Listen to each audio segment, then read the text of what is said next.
Welcome back, brothers of the Heretic Stratmore. Tonight's story, we have an epic war between the Orks and the Tyranids. As always, before you get into madness, be sure to like and comment any videos and topics you need to see in the future.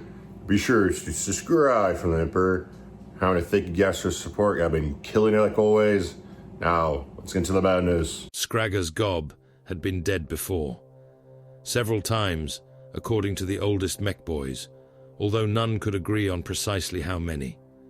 It had been shattered by rival warlords, set ablaze by its own ammunition stores, dragged through an asteroid belt after a steering engine misfired, and once split almost in half when a weird boy sneezed during a particularly enthusiastic wah. Each time, the Orks had hammered the pieces back together. Armor plates stolen from Voidcraft overlapped slabs of excavated rock. Gun decks jutted from hollowed asteroids. Rusted chains bound wrecks to wrecks, while pressurized tunnels threaded through the whole impossible structure like diseased arteries. The moon had no single shape. It was a fortress assembled from everything that had failed to escape it. Grot sentries watched the void from a blister of cracked armor glass near the northern gun decks. The chamber stank of fungus beer, hot wiring, and old fear. Their observation equipment consisted of a looted Auspex array, 3 brass telescopes, and a scratched pane of magnifying glass nailed over a hole in the hull. Gitstick, the largest of the sentries, kicked the smallest away from the telescope. "That's mine. You said it was broke. It is broke. Still mine." Beyond the glass, distant shapes drifted against the stars. Gitstick squinted until his eyes watered. The shapes appeared thin and irregular, turning slowly as if they were the wreckage of ships destroyed beyond the system's edge. "Scrap," he declared. The other grots crowded behind him. "Good scrap." "All scrap's good scrap, you runt." One of the shapes unfolded. Gitstick stopped grinning. It had not been turning. It had been moving. A long silhouette passed before a cluster of stars and swallowed them one after another. Something vast flexed in the darkness, spreading hooked fins that caught no light. Smaller bodies swam around it in spiraling shoals. None burned engines. None showed running lamps. They crossed the void with the smooth certainty of predators moving through deep water. The Auspex chimed once. Then every rune upon its display went black. Gitstick slapped the casing. "Stupid thing." From far beneath the observation blister came a sound unlike any alarm Skraga's gob possessed. The squigs began screaming. The noise climbed through the moon's iron corridors, first as scattered shrieks, and then as a single maddened howl. In the breeding pits, millions of squigs hurled themselves against cage walls. Some tore out their own eyes. Others bit through iron bars and one another, ripping open bellies, swallowing entrails and choking on steaming coils of gut. Larger beasts crushed the smaller beneath them in blind panic. Then the screaming stopped. Every squig on Skraga's gob died in the same breath. Their carcasses slumped across one another. Blood ran between the cages in thick red sheets. The Orks tending them stared in silence, bewildered by the sudden absence of noise. A pressure settled over the moon. It passed through steel and stone. It pressed against every skull, dulling thought and smothering instinct beneath a presence too immense to understand. Grots vomited. Boys growled and reached for weapons without knowing why. Weird boys screamed until their tongues split. In the observation blister, Gitstick watched the darkness grow teeth.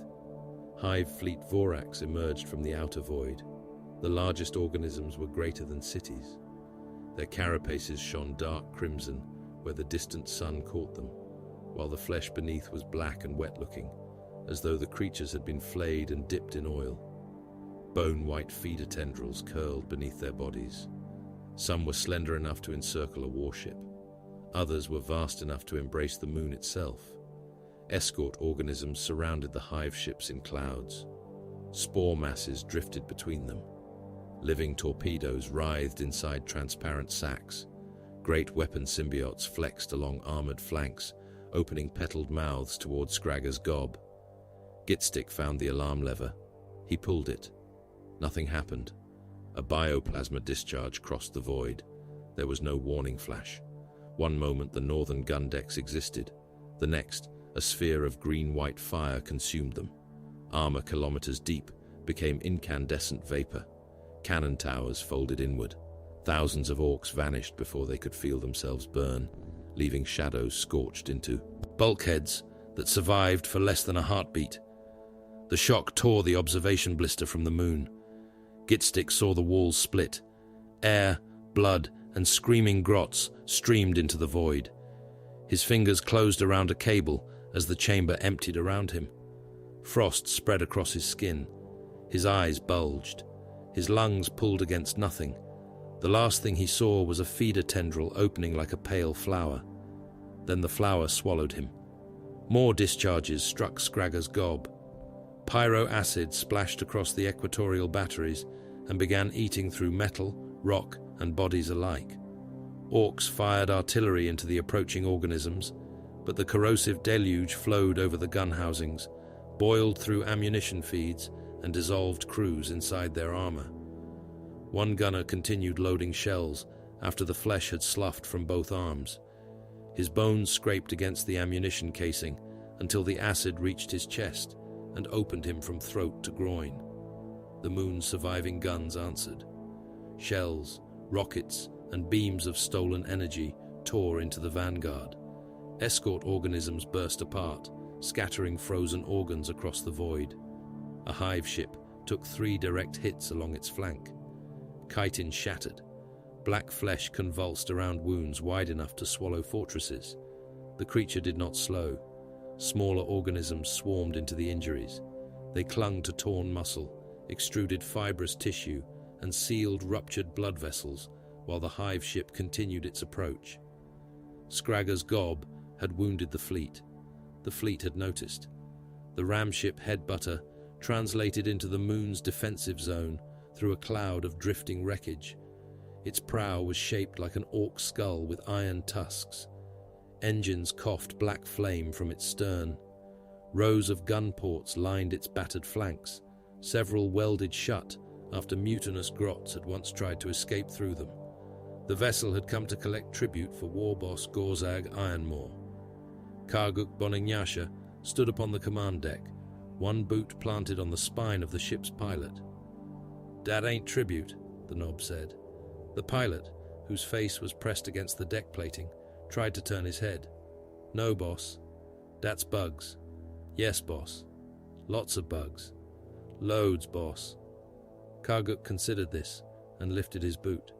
He was huge even by the standards of a knob, broad enough that his armor had been riveted together from 3 separate suits. Iron plates covered his chest and shoulders. A rusted jawbone hung from his neck beside the teeth of defeated rivals. His left hand held a double-barreled slugger. His right arm ended in a power claw, whose blades were stained black with old blood. The main viewing screen flickered. Scragger's gob filled it, burning from 100 wounds. Living ships pressed around the moon. Pale tendrils pierced armor decks and withdrew swollen with captured bodies. Karguk watched one tendril punch through a hangar wall. Its tip split into barbed feeding tubes. The tubes seized orcs by their limbs, dragged them from the deck, and pulled them screaming into a translucent digestive cavity. Shapes thrashed within the membrane. Armor softened. Flesh ran from bone. The cavity pulsed as it drank them. Grots scattered beneath the tendril. Some fell into pools of enzyme-rich slime, leaking from ruptured boarding cysts. Their skin blistered at once. One climbed halfway out before his legs dissolved beneath him. Another screamed as his jaw detached and slid into the pool. Ripper organisms poured into the slime. They were little more than jaws, claws, and hunger. They burrowed through the liquefying grots, devouring flesh, cloth, leather, and metal filings. They ate the dead. They ate the wounded. They ate one another when nothing else remained close enough to bite. Karguk's mouth opened in a grin.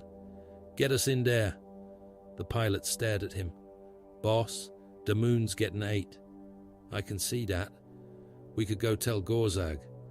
Karguk backhanded him across the bridge. The pilot struck a bulkhead hard enough to leave most of his teeth embedded in it. We ain't telling nobody nothing till I've had a go. The headbutter rammed Scragger's gob. Its iron tusks drove through an exposed maintenance deck, crushing armor, pipes, and several hundred defenders who had failed to move aside. Boarding ramps slammed down before the vessel had stopped shaking. Karguk led the charge. "Get stuck in!" His boys thundered after him, firing sluggers into smoke and darkness. They found the moon's interior transformed. Organic growths spread across the walls. Pale tubes pulsed beneath translucent membranes. Spore fog hung in the corridors, thick with the stink of blood, acid, and hot fungus. Termagants crouched among the wreckage. Their flesh-borer weapons contracted. Living beetles filled the passage. The first orcs vanished beneath the swarm. Beetles struck faces, throats, and exposed arms, chewing into tissue with frantic mandibles. One boy laughed as three burrowed into his chest. He kept charging until the creatures tore through his lungs and burst beneath his shoulder blades in sprays of blood and pulped meat. Another boy ripped a beetle from his cheek, swallowed it, and fired until a second entered through his eye. The orcs hit the gaunts like a moving wall. Choppers split crimson carapaces. Slugger rounds punched black flesh from bone. A boy seized a termagant by its weapon arm and beat it against the deck until both creature and symbiote became a twitching knot of broken limbs. Karguk went through them without slowing. His power claw closed around a gaunt's torso. The blades met with a wet crack, cutting the organism into 3 pieces. He kicked another into the wall and pulped its head beneath his boot. Tyranid warriors climbed through the breach ahead. They were taller than the orcs, armored in overlapping crimson plates.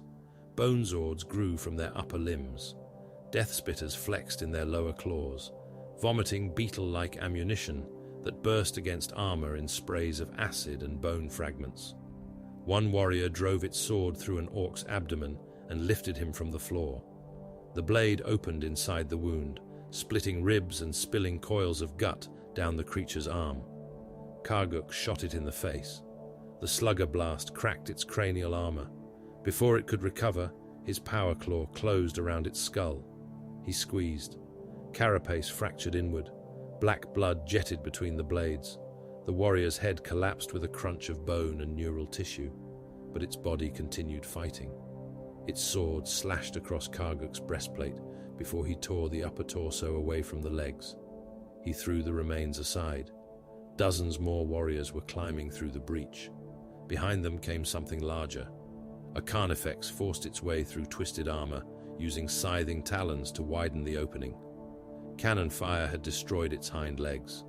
Bone protruded from the ragged stumps.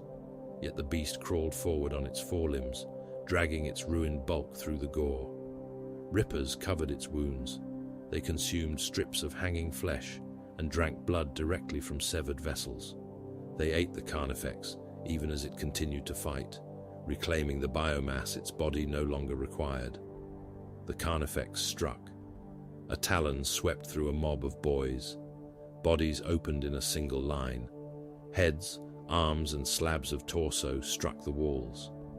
One orc remained upright for several breaths, staring at the ropes of intestine hanging from his severed waist before his upper body slid from his legs.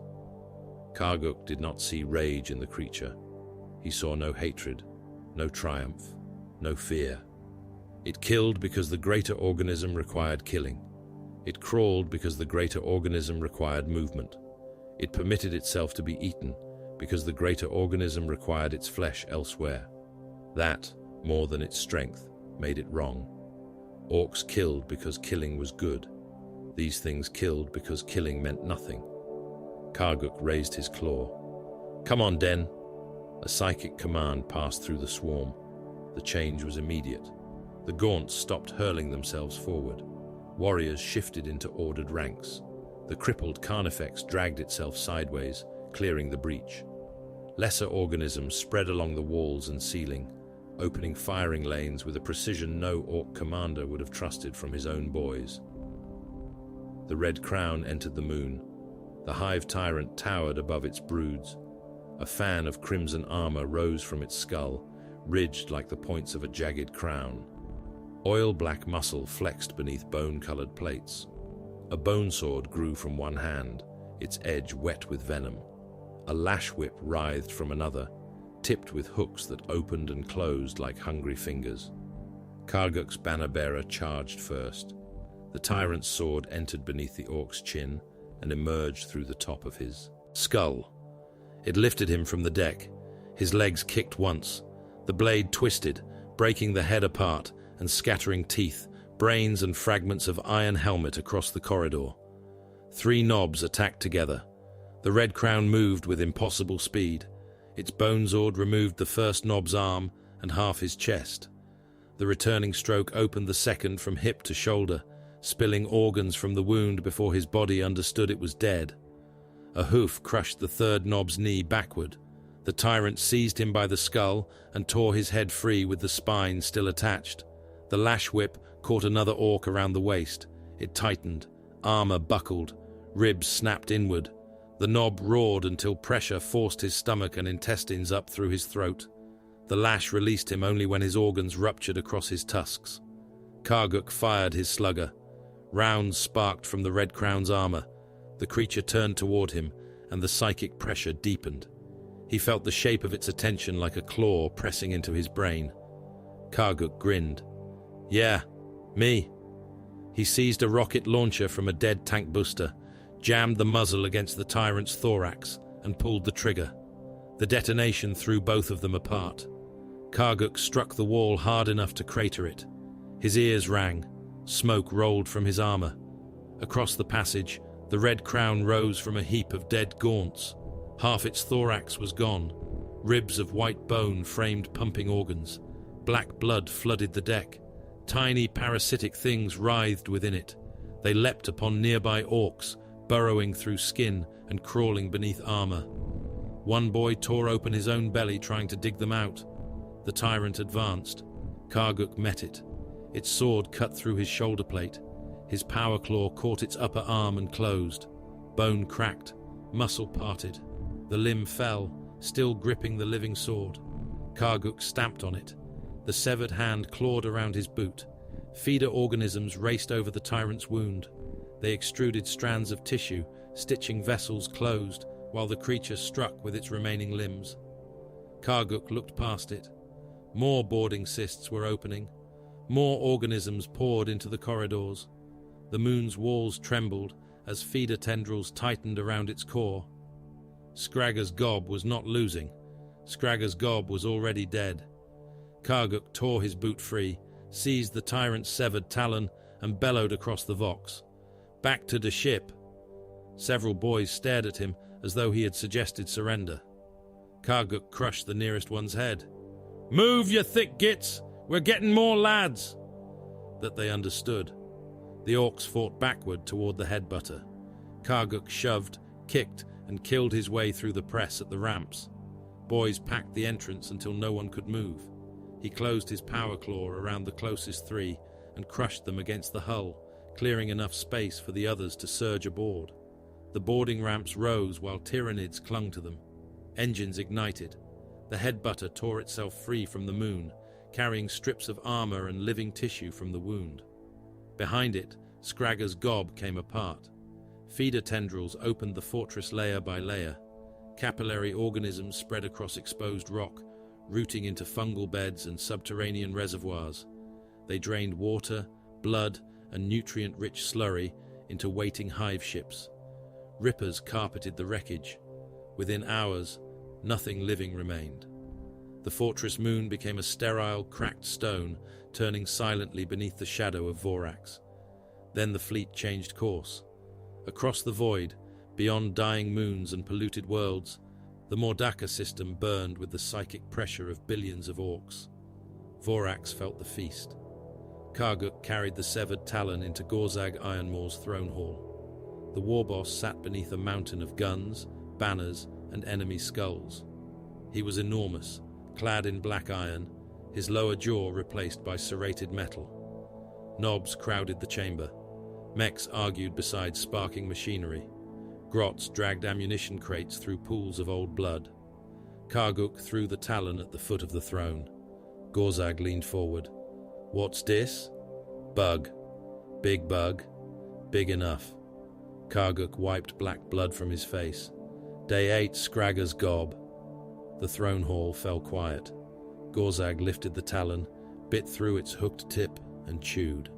Acidic blood hissed between his iron teeth. He spat the dissolved fragments across the steps. Then he smiled. "Get the lads," he said. "All of them. These bugs look like a proper meal." Far below the throne hall, the first wah drums began to beat. The bosses came to Mordaka because Gorzag Ironmaw summoned them. They came because the message promised the greatest fight since the Mordaka system had first learned to fear his name. They came because refusing would have meant admitting they were frightened. By the time the last kill cruiser descended through the industrial world's poisoned atmosphere, the plains surrounding Gorzag's fortress had become a crawling continent of green flesh, black smoke, and hammered iron. Warbands arrived in numbers that turned roads into rivers of boots. Trucks rammed one another aside. Battle wagons crushed mobs too slow to move. Squighog riders raced between columns, dragging severed heads from chains and firing sluggers into the air merely to announce that they existed. The Goths marched closest to the fortress, clad in black and white, their armor deliberately plain except for scars, checks, and dried blood. They considered decoration a distraction from hitting things. The Bad Moons arrived under towers of yellow-painted armor, their knobs carrying weapons plated in gold and mouths crowded with fast-growing teeth. Their wagons groaned beneath ammunition, trophies and enough ornamentation to blind a grot at close range. Death Skulls daubed themselves in lucky blue and stole from every unattended vehicle they passed. By the time their columns reached the fortress, several Bad Moon battle wagons had lost guns, armor panels, and one complete engine. Evil suns roared through the encampments without slowing. Their red machines struck boys, grots, and each other, scattering bodies beneath roaring wheels. The survivors insisted the crashes proved the vehicles were fast.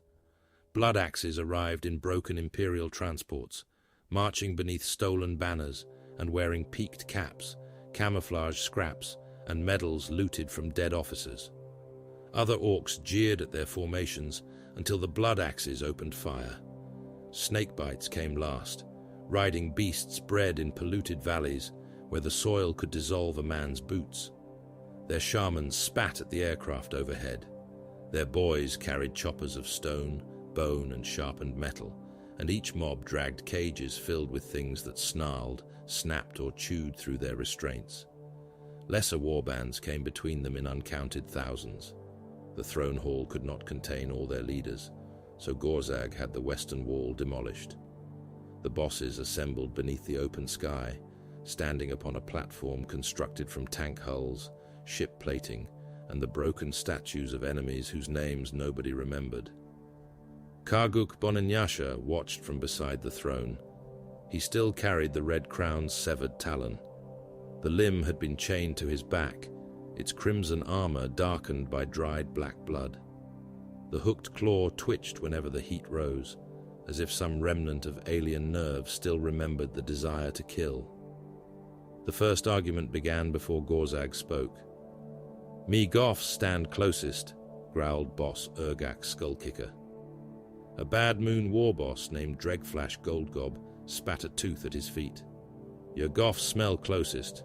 That ain't the same thing." Urgak headbutted him. The impact broke Dregflash's nose and flattened a row of gold-capped teeth. Dregflash answered by shooting Urgak through the thigh. Blood sprayed across the strategic map laid over the deck plating. That was enough. Bosses reached for weapons. Knobs shoved forward. A Death Skull stole a pistol from a snakebite's belt while the snakebite was using it. Somebody fired a rocket into the air. It struck an Evil Sun's aircraft, making a low pass over the gathering and tore away half its wing. The pilot laughed over the Vox and continued flying. 3 duels began beside the throne. One ended when a power claw closed on a skull. Another ended when both combatants shot themselves while wrestling over the same slugger. The third continued even after one orc lost both arms. Gorzag remained seated. His throne had been built from the front plate of an imperial super-heavy tank and reinforced until it could bear his weight. Black iron enclosed his body from throat to heel. Pistons shifted beneath the plates whenever he breathed. The serrated metal replacing his lower jaw had been polished until it reflected the fires burning. Across Mordaka, he waited until the shouting became louder than the factory sirens. Then he stood. Gorzag crossed the platform, seized Boss Urgak by the throat, and lifted him from the deck. Urgak kicked, punched, and tried to bring his chopper around. Gorzag ignored every blow. His other hand closed over the Goth boss's lower face. "Too noisy," Gorzag said. He pulled. Urgak's jaw came free with a tearing crack. Flesh split along the cheeks, teeth scattered over the map. His tongue remained attached for a moment, stretching wetly before it tore loose and snapped back into the bloody ruin of his mouth. Gorzag dropped the choking boss. He took the jaw to the strategic display, drove a spike through the bone, and hammered it above Mordaka with his fist. The platform became quiet. "Now," said Gorzag, "we talk about bugs." Karguk threw the severed talon onto the map. It landed across the outer worlds. "They ate Skragger's gob," he said. "Not smashed it, not took it, ate it. Rock, fungus, boys, grots, everything." Dregflash wiped blood from his mouth and peered at the claw. So there's lots of them. Good. And they learn." That caused several bosses to laugh. Karguk looked at them until the laughter weakened. "The big red one changed the whole fight without saying a word. Gaunt stopped running stupid. Warriors made shooty lines. Every bug moved like it shared one skull." A blood axe colonel adjusted the stolen officer's cap, perched between his tusks. "Then we isolate command elements, execute a decapitation strike, and exploit day resulting breakdown in enemy cohesion." Every other orc turned toward him. The colonel lowered his hand. "Kill the big ones first," he translated. Several bosses nodded. Gorzag planted one iron-shod foot on the map. The plate buckled beneath him. "They're coming here." A snakebite chief snorted. "Could go meet 'em. Take all the ships. Hit 'em before they reach the worlds." "Could spread out," said Dregflash. "Make 'em fight for every moon." A Deathskull boss scratched blue paint from his chin. "Could let 'em eat the snakebites first." The snakebite buried a spear through his shoulder. Gorzag let the fresh fight continue while he spoke. "Bugs go where food is. More food means more bugs. More bugs means more fighting." He pointed at Mordaka. The primary world was a diseased sphere of foundries, scrap continents, fungal jungles and industrial oceans filmed with burning oil. Its population had never been counted. Every serious attempt ended when the counters were eaten, shot, or recruited into a warband. "Bring every lad here," Gorzag said. "Every boy, every grot, every squig. Empty the moons, empty the forts, drag in the slave gangs, put everything alive on Mordaka." Some of the bosses stared at him. Karguk did not. He saw the thought beneath the order. Gorzag was turning the world into bait. The war boss was not waiting for the Tyranids to choose a battlefield. He was building a feast so large that the creatures could not refuse it. Every orc gathered on Mordaka strengthened the Wa. Every additional mind thickened the brutal psychic field surrounding the species. Every arriving warband brought guns, fuel, scrap, and something eager to die. The Tyranids would come to consume them. Gorzag intended to choke them. "What about the outer worlds?" asked Dregflash. "Leave guns," Gorzag said. "And boys? Leave enough to make noise." Several bosses grinned. A world abandoned without defenders was worthless. A world left with a few million orcs roaring challenges into the sky was bait for whatever portion of the Hive fleet did not descend upon Mordaka. Gorzag turned toward the Forge Plains. Zagdreg. Something exploded beyond the fortress wall. A black cloud climbed into the atmosphere, filled with spinning armor plates, flaming grots, and half of a stomper's head. Big mech Zagdreg Geargrinder emerged from the smoke on a rattling platform carried by 6 mechanical legs. Brass lenses crowded one side of his face. Cables ran from his skull into a backpack that sparked whenever he became excited. "That," he announced, "means it works." A wheel struck the platform behind him and flattened 2 Gretchen assistants. Zagdreg pointed across the plains. Hundreds of stompers stood beneath forests of cranes. Some were little, more than armored torsos balanced on unfinished legs. Others stomped through test grounds, firing into target ranges, work gangs and neighboring construction sites with equal enthusiasm. Killer cans scuttled between them. Deft dreads dragged chains of ammunition. Mechs welded plates to battle wagons while the vehicles were moving, frequently crushing the same workers trying to improve them. Def rollers studded with spikes, mine teeth and circular saws were bolted to assault vehicles. Rockets were strapped onto turrets, hulls, and in one case, a confused squig. Looters swarmed over captured void ships, cutting away macro cannon feeds, drive components, and anything polished enough to steal.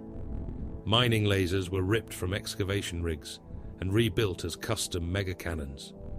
Their first test shot vaporized its target, the gun crew, and a nearby Prometheum refinery. The surviving mechs cheered. At the center of it all stood Gork's grin. The great gargant was only half complete, yet its shadow covered entire factories. Its iron face wore a jagged smile. Towers, gun decks, and exhaust stacks rose from its shoulders. One arm ended in the unfinished housing of a weapon large enough to fire battle wagons. The other held the skeleton of a chain blade whose individual teeth were the size of buildings. "Needs more Daka," Zagdreg said. "It always needs more Daka," Rukaz Skyripper replied.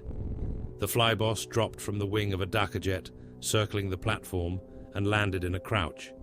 His flight leathers were scorched black. Brass goggles covered one eye, and the other had been replaced by a red targeting lens that clicked whenever he looked at something worth shooting.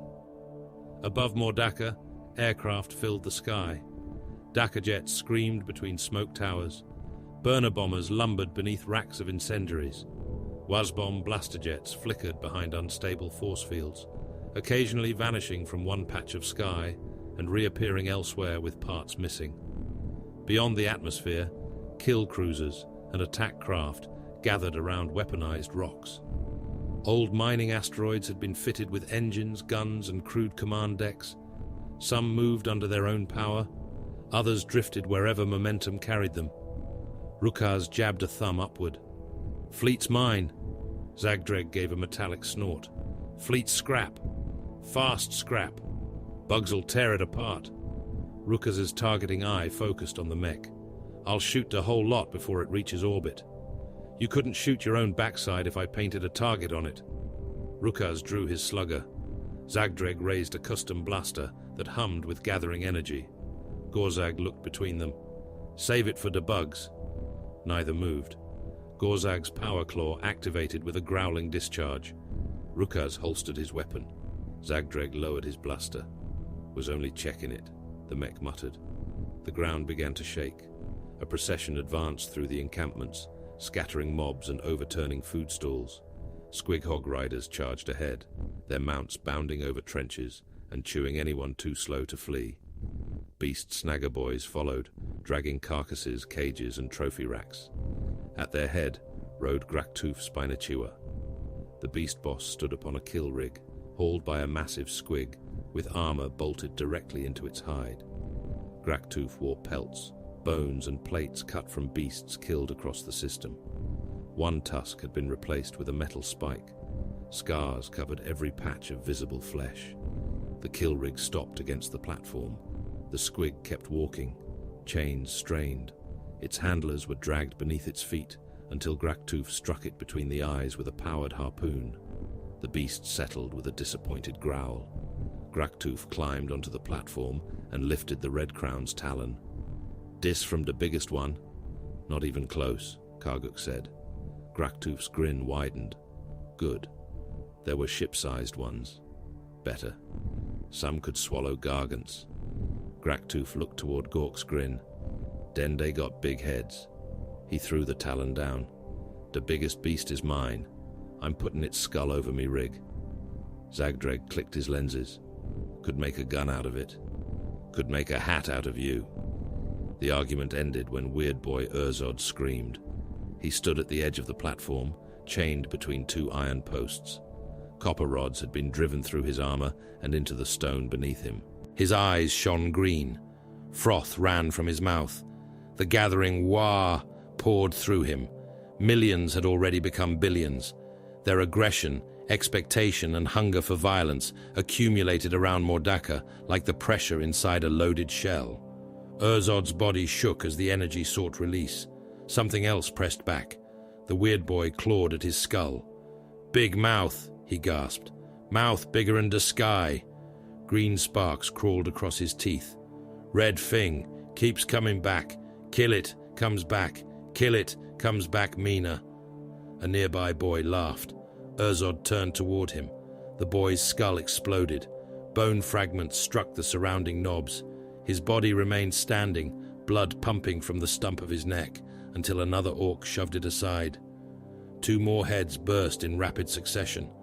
The crowd stepped back. Urzod strained against the chains. "It sees us." His voice changed. Beneath the rough orc words came a pressure like claws, dragging across the inside of every skull. "It smells de green. It smells de meat." Karguk watched Gorzag. The war boss did not flinch. Some of the gathered leaders wanted to launch everything immediately. Karguk could see it in the way Rukaz kept glancing upward. Others preferred the guns, walls, and gargants of Mordaka. Several watched Gorzag's back more carefully than they watched the sky. They were already measuring his throne. Karguk measured it too. He had imagined tearing out Gorzag's iron jaw and taking the system. Every knob eventually imagined such things. A boss who did not think of becoming war boss was either broken or lying. Karguk looked at the endless armies below. Challenging Gorzag now would divide them. Half would follow the winner.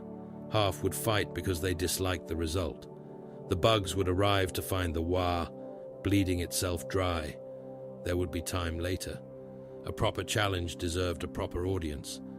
First, they would kill the things coming from the dark. Far beyond the fortress, something crawled from a spore cyst buried in the toxic wastes. Its skin shifted color until crimson flesh became the gray of ash, then the black of oily soil. Hooked limbs lifted it from the ruptured sac. Feeder tendrils unfolded around a mouth made for piercing bone. A lictor tasted the air. No thought moved through it as a human or orc understood thought. There was only sensory information, transmitted purpose, and the immeasurable pressure of the distant synaptic hole. Heat, fungal life, promethium, metal, prey. The creature crossed the wasteland without disturbing the ash. It found an isolated sentry beside a coolant tower. The orc turned at the final moment. A claw entered beneath his ribs and emerged through his chest. Before he could shout, feeder tendrils punched through his eyes and entered the brain. The lictor drank memory. The sentry's last sensations became signals. The route to the generator vaults, the location of the ammunition foundries, the fortress walls, the throne hall, the names shouted most often in fear and obedience. Gorzag, Karguk, Zagdreg. The corpse slid from the tendrils. Other lictors entered Mordaka. One reached the pipelines beneath a stomper factory. Its claw opened a promethium main, then struck sparks from the metal. The explosion lifted the factory from its foundations. Tens of thousands died beneath fire, collapsing iron and unfinished war engines. Burning boys staggered from the wreckage. A headless stomper walked 300 paces before falling into a worker camp and crushing everyone there. The mechs called the blast encouraging. Another lictor opened the cages beneath an ammunition depot. Carnivorous squigs erupted through the access tunnels. They tore into grots, handlers and ammunition crews. One swallowed an armed stick bomb. Its body burst among the stacked shells. The depot vanished inside a column of fire. Boss Snickrump reached the ventilation tower after the flames had begun to spread. He found one of his commandos hanging from the upper gantry. The orc had been skinned with careful precision. His hide was gone from crown to heel. His weapons remained holstered. Blood ticked from his fingertips onto the deck. Snickrump crouched beside the corpse and sniffed. No loud attack, no challenge, no trophy taken. Something had killed a commando without giving him the chance to fight. Snickrump looked into the dark ventilation shaft. The darkness looked back. Above Mordaka, the daylight failed. The first organisms of Voraxe entered the system in numbers that blotted out the sun. Dark crimson hulls moved between the stars. Bone-white tendrils unfolded. Behind them, mycetic spores swelled inside living membranes, countless as infected raindrops waiting to fall. Sirens began across every continent. Guns turned toward the heavens. Gorzag climbed onto the highest battlement of his fortress. The bosses followed. Below them waited billions of orcs, stretching beyond the smoke-veiled horizon. Gorzag raised his power claw. The first roar came from his iron throat. "Wah!" Karguk answered. Then the bosses, then the armies. The cry rolled across Mordaka, passed through foundries and fortress cities, shook scrap plains and fungal forests, and climbed into the poisoned sky. Billions of voices became one brutal sound. The psychic force of it struck the descending hive fleet. For the first time, the darkness seemed to hesitate. Then the spores began to fall. The Tyranids did not begin with guns. They began with breath. Mordaka's upper atmosphere darkened beneath drifting masses of spores, each cloud wide enough to bury cities beneath its shadow. They spread through the poisoned heavens in slow, bruised layers, carried by winds already thick with furnace ash and promethium smoke. For a time, the orcs below mistook the invasion for bad weather. Then the clouds began to move against the wind. Microscopic organisms descended upon the world. They entered through mouths, nostrils, wounds, and the soft membranes of eyes. They nested in lungs and fed upon the wet tissues there. They burrowed beneath scarred hides and multiplied inside old injuries, turning half-healed cuts into swollen nests of pale larvae. Boys coughed until their ribs cracked. Grots clawed at their throats as thread-like creatures wriggled from their tongues. A knob in Foundry District 7 sneezed a fist-sized clot of blood and lung tissue into his hand, examined it, then swallowed it before returning to his gun emplacement. Across the lowlands, venomthropes drifted from the first impact zones. Their tendrils brushed the ground as swollen sacs along their bodies vented toxic vapors. Fungal forests yellowed within minutes. Scrap towers wept rust. Slave laborers collapsed in rows, their skin blistering as their eyes softened and ran down their faces. The vapor rolled into valleys and stayed there. Everything inside continued dying long after the venomthropes had passed.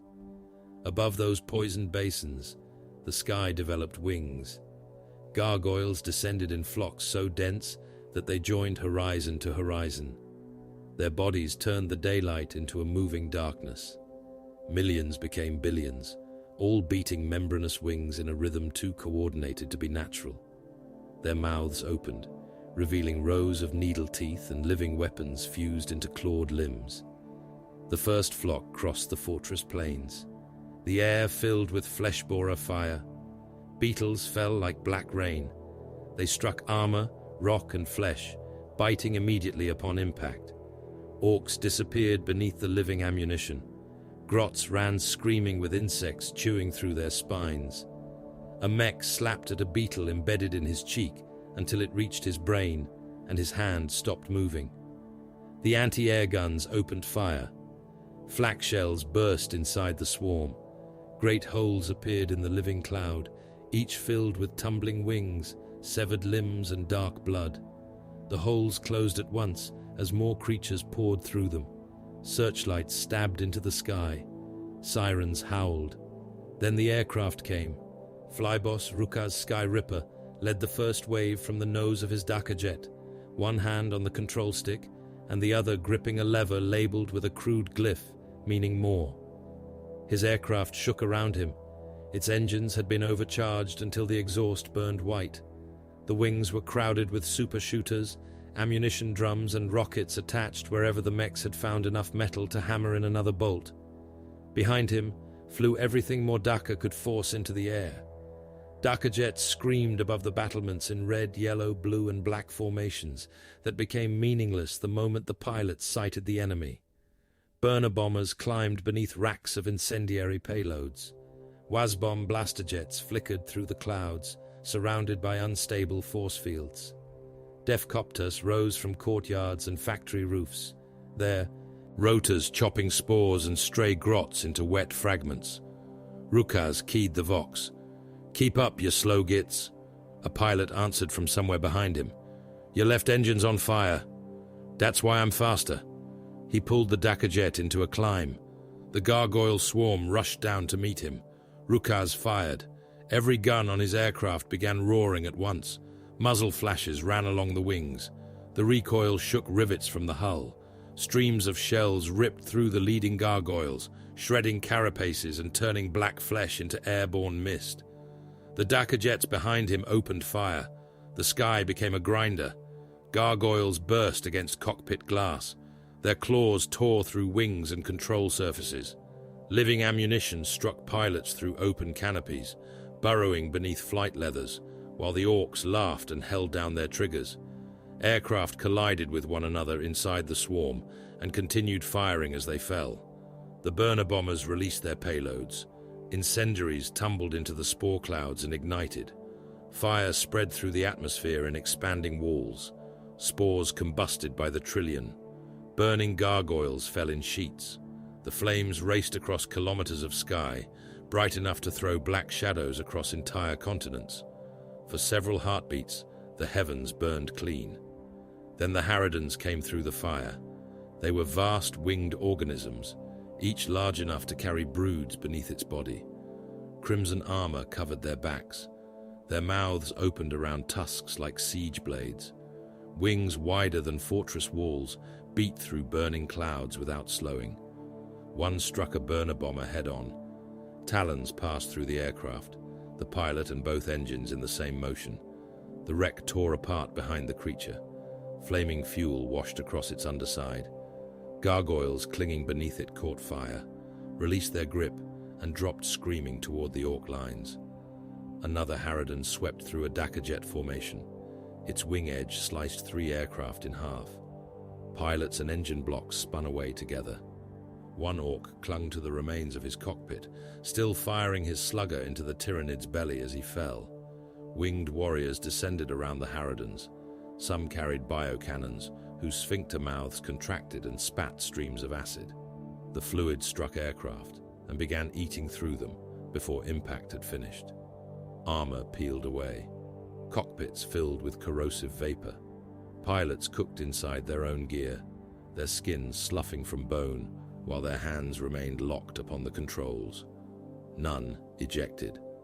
Orks did not abandon fast machines merely because those machines were burning, falling, or filled with carnivorous organisms. A Daka jet plunged nose first into a trench complex after both wings were torn away. The crash killed several hundred boys, crushed 3 gun emplacements, and detonated an ammunition store. The surviving Orks cheered. "Dat looked good," Rukaz said. His targeting lens found a wounded Harridan crossing beneath him. The creature had lost part of its abdomen to a rocket barrage. Torn muscles hung from its underside.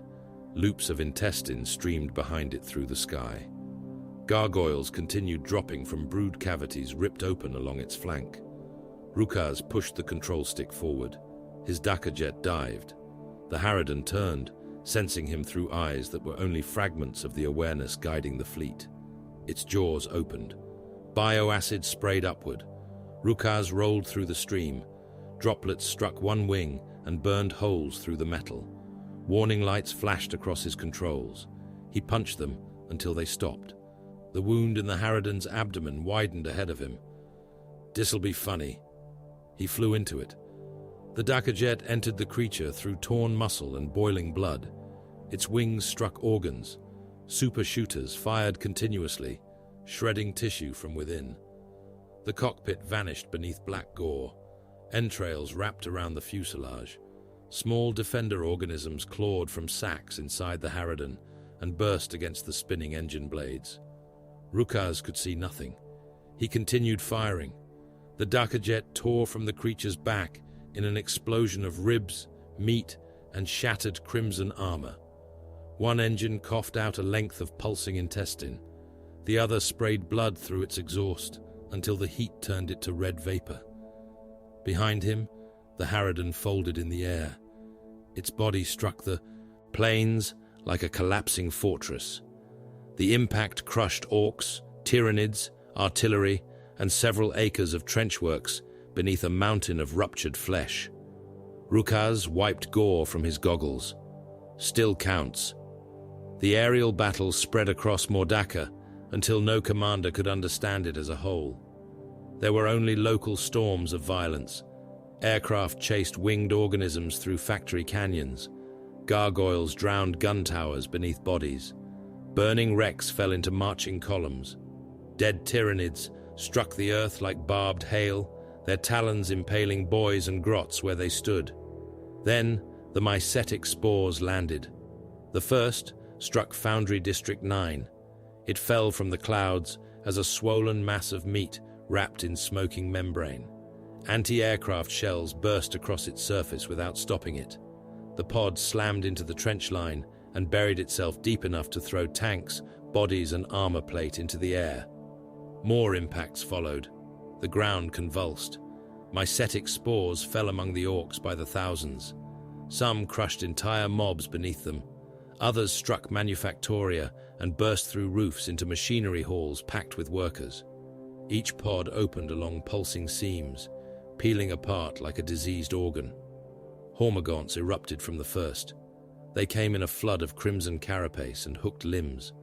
They crossed the crater before the Orks, thrown down by the impact, had regained their feet. Scything talons opened throats, bellies, and faces. A grot looked up in time to see a claw enter his mouth and emerge from the back of his skull. Termagants followed. Their flesh borers contracted. Living ammunition poured into the trenches. Beetles struck Orks in the chest and tunneled inward. One boy tore open his own ribs with both hands, caught the creature chewing through his heart, and crushed it between his fingers before falling dead. Other gaunts carried devourers. The weapon symbiotes shuddered and vomited clouds of flesh-eating organisms. They struck packed mobs and began feeding. Green hides rippled as things moved beneath them. Orks clawed at their bodies, ripping away their own flesh in strips to reach the parasites. Tyranid warriors emerged behind the lesser broods. They brought order. Barbed strangler organisms pulsed in their claws. Seed clusters launched across the battlefield and burst among the Orks. Vines erupted from wounds, mouths, and shattered armor.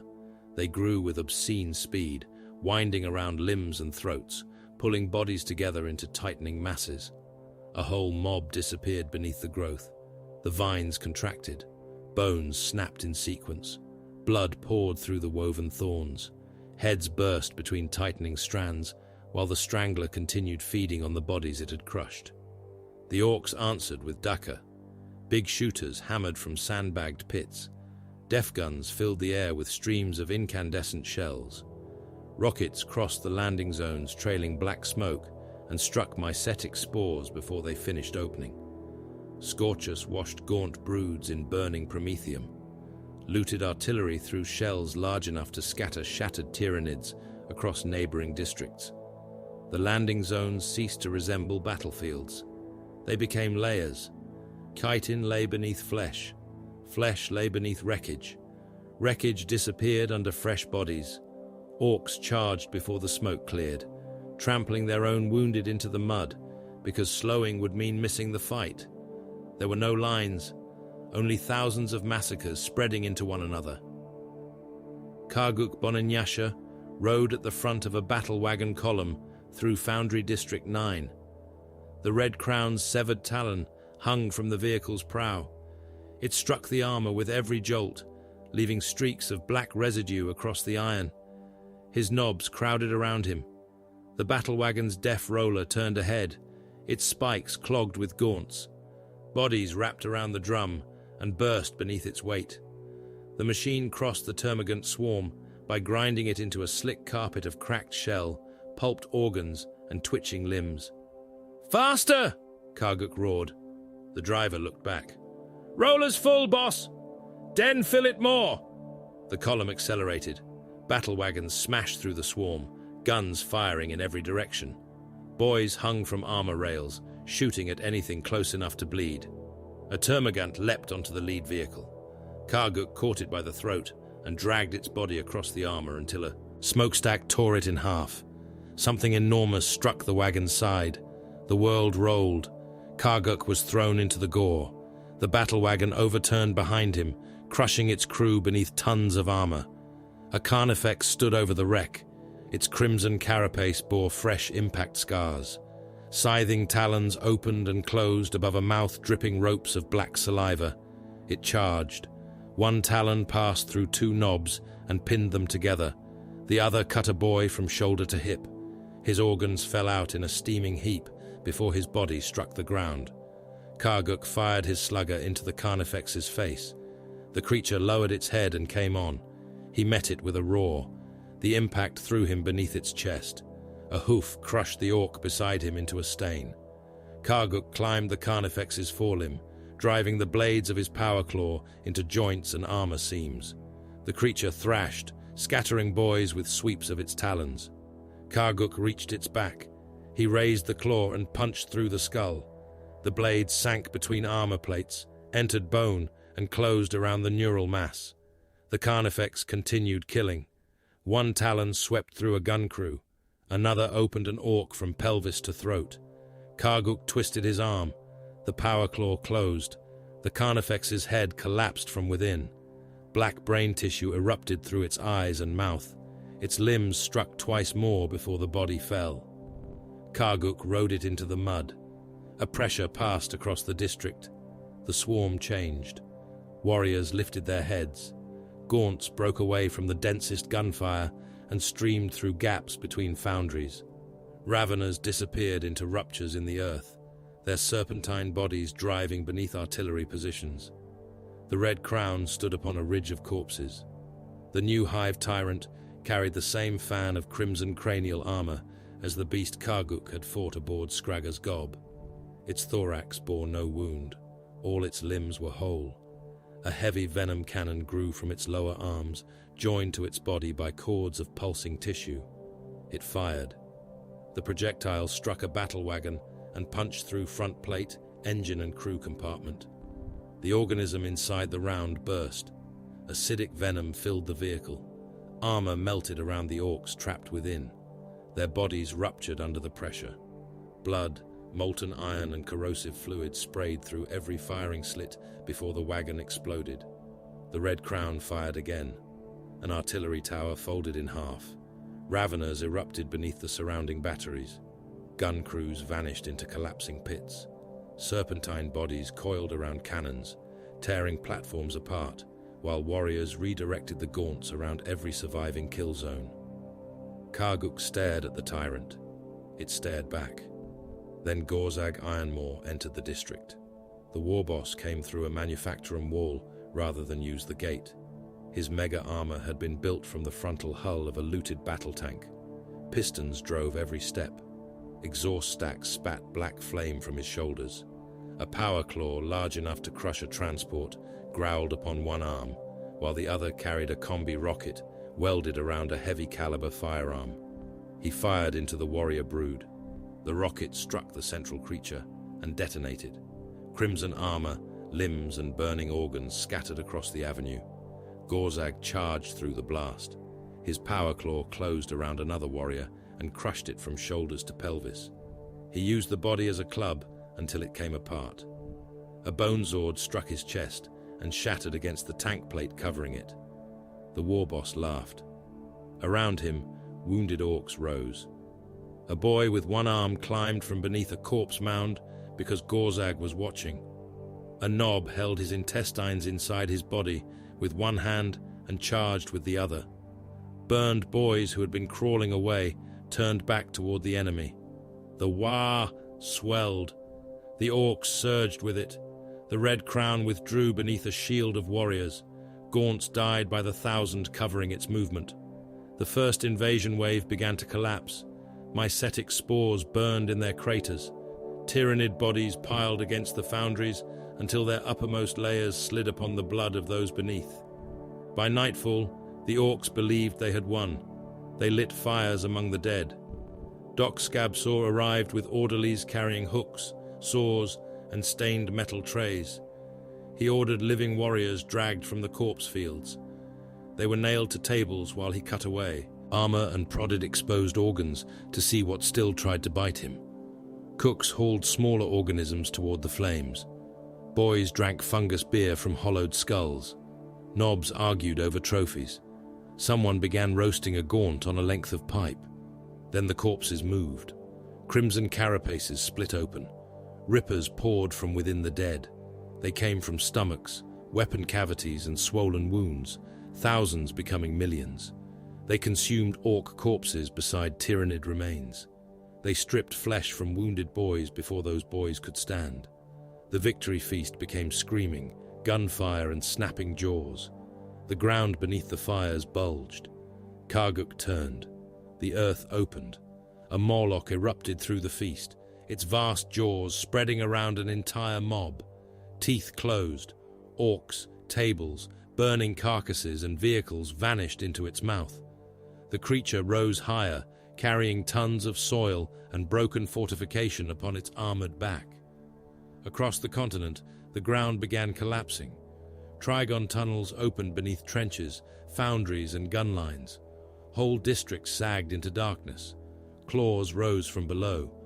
Mordaka split from horizon to horizon. The invasion falling from the sky had only been the beginning. The true swarm was already beneath their feet. Mordaka opened its mouth and swallowed cities. The first collapses followed the old mining seams. Roads sagged, foundry towers leaned, and entire districts vanished beneath curtains of dust and screaming metal. Trucks, gun emplacements, and mobs numbering in the millions dropped into buried shafts that had not seen light since the first Orks hacked their way into the planet's crust. What waited below had never needed light. Raveners struck the falling survivors before they reached the ground.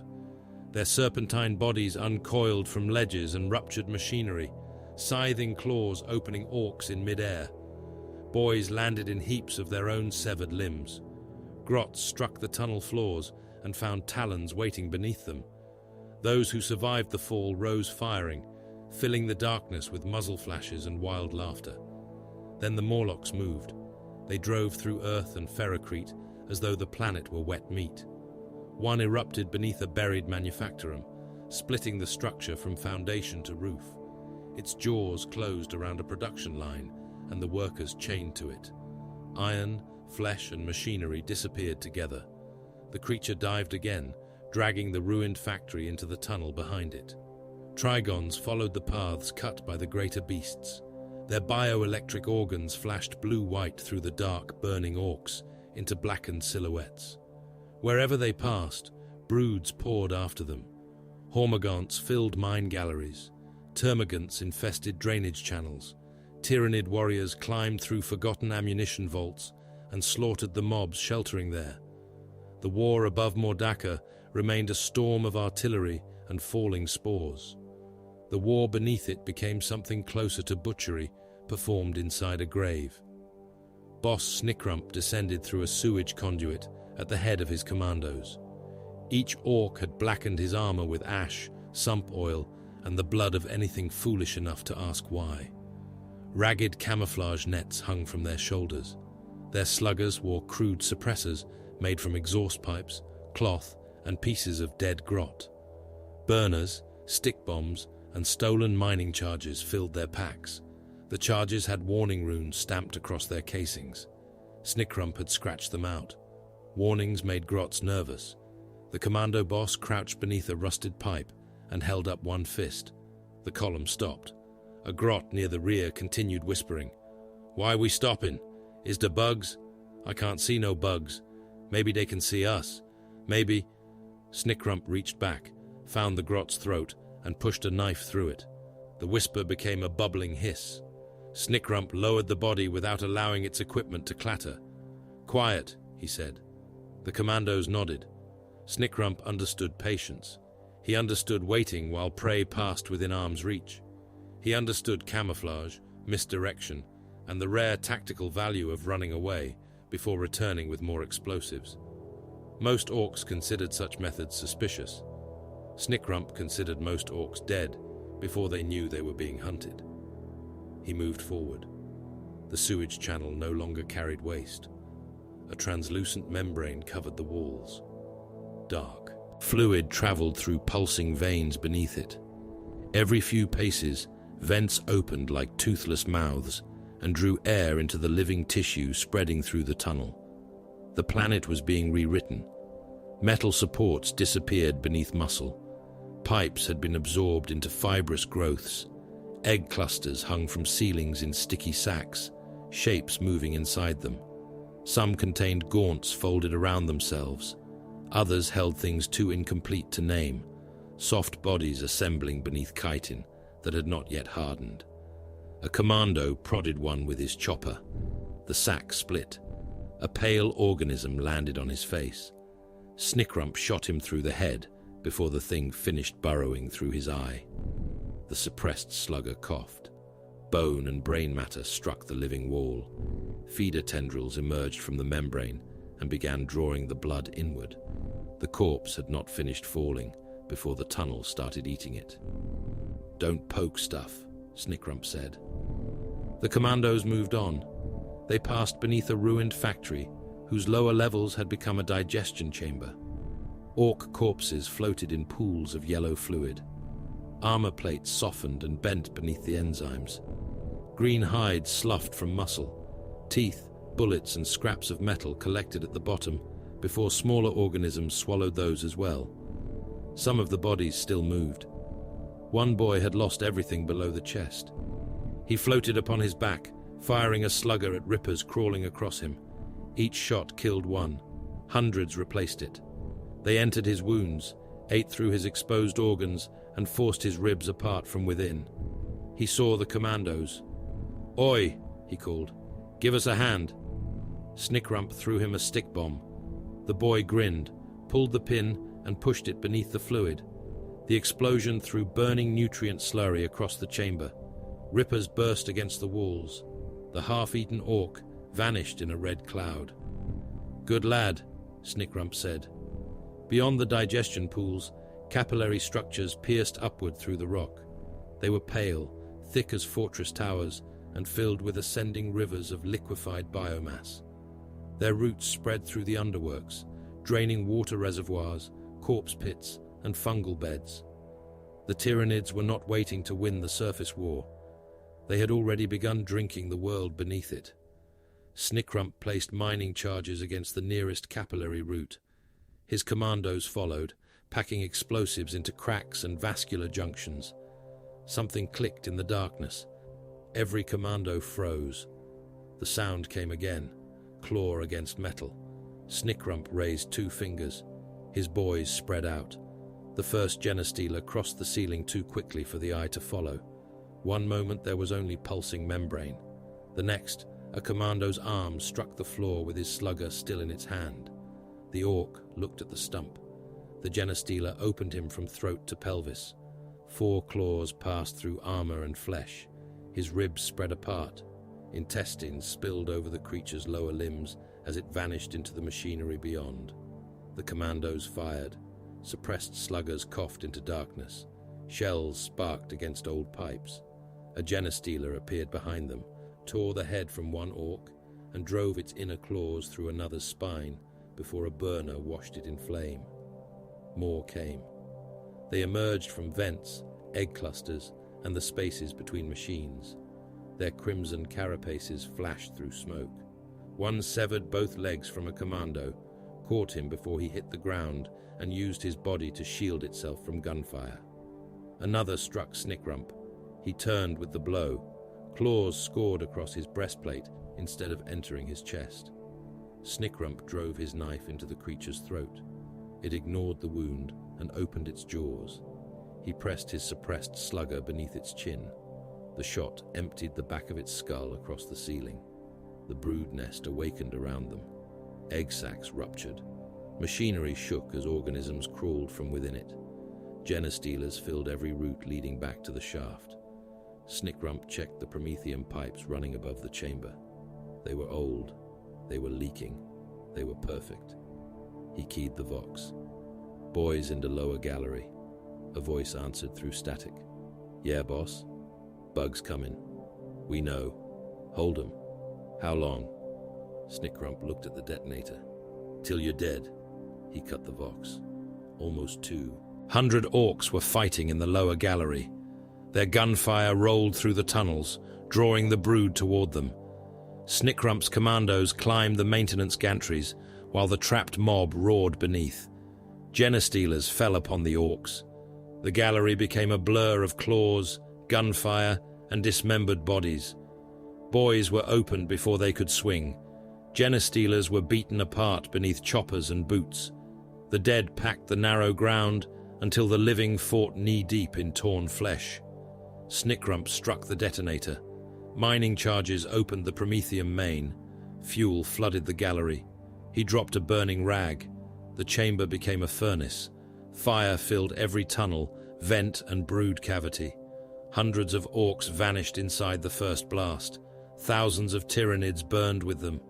Genestealers raced through the flames with their flesh sloughing away, killing until muscle separated from bone and their bodies collapsed.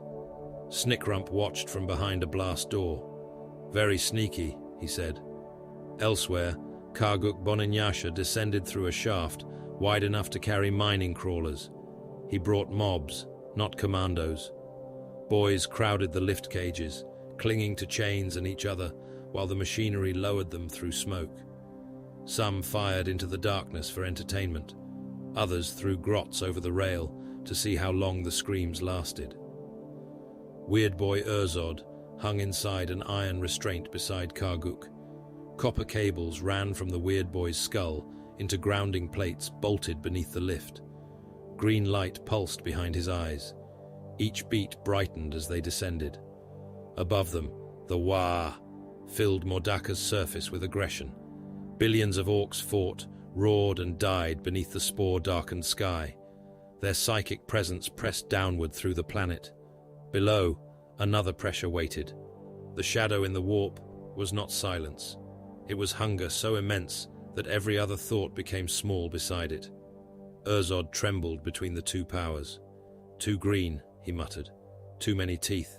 Can't tell which is us." Karguk checked his power claw. "Find a brainy bug." "Brainy bugs finding us?" The Weird Boy stiffened. His pupils widened until his eyes became black pits. For several heartbeats, Urzod no longer saw through his own skull. He saw the tunnels through 1,000 alien senses. Heat shimmered around orc bodies. Chemical markers traced movement across the stone. Every pulse of blood became a beacon. The orcs were not warriors. They were concentrations of protein, minerals, fluid, and reproductive fungal matter. They were prey. Karguk stood nearest. Large, aggressive, synaptic disruption priority. Urzod screamed and tore free from one restraint. Green fire gathered around his hands. Karguk turned as the Weird Boy struck. The psychic blast scorched across his armor and melted the lift's rear wall. 3 boys vanished, leaving only black outlines and steaming boots. Urzod lunged for Karguk's throat. "Kill prey! Break leader! Eat green!" Karguk headbutted him. The Weird Boy's nose flattened across his face. The alien vision broke. He collapsed against the restraint, coughing green sparks. "Dat weren't me," Urzod gasped. "Do it again," Karguk said, "and it'll be the last thing that ain't you." The lift struck the bottom. The doors opened onto war. Neurogaunts poured along the passage in linked chains, each creature close enough to touch the next.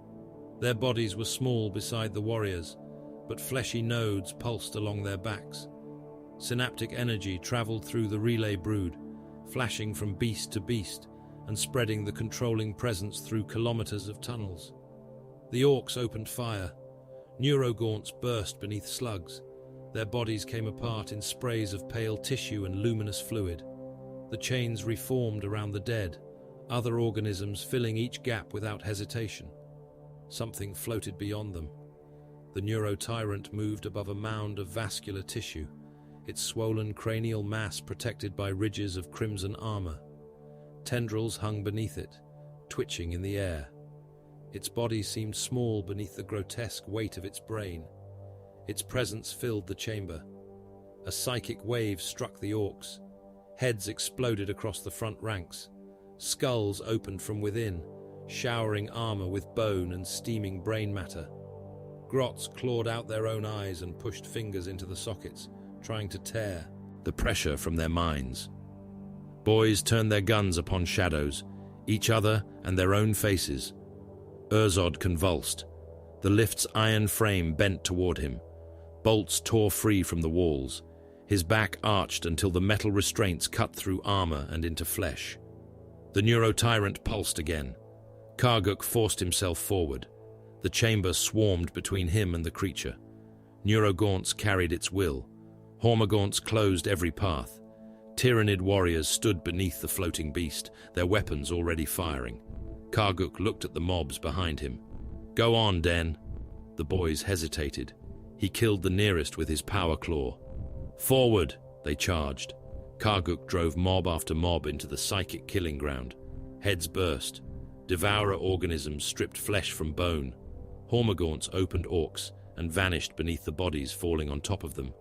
The neurotyrant killed until the approach became a ridge of green corpses. Karguk used the dead as cover. He walked behind the moving wall of boys, shoving fresh bodies ahead of him whenever the last layer came apart. Blood covered his armor. Shattered teeth stuck beneath his boots. A warrior's death spitter opened the Ork before him from spine to sternum. Karguk pushed through the collapsing carcass. He reached the Tyranid line. His power claw tore a warrior's weapon arm away. He crushed another's chest and drove the broken body into the neurogaunt relay. Synaptic nodes burst beneath the impact. Lesser creatures faltered. Urzod raised his head.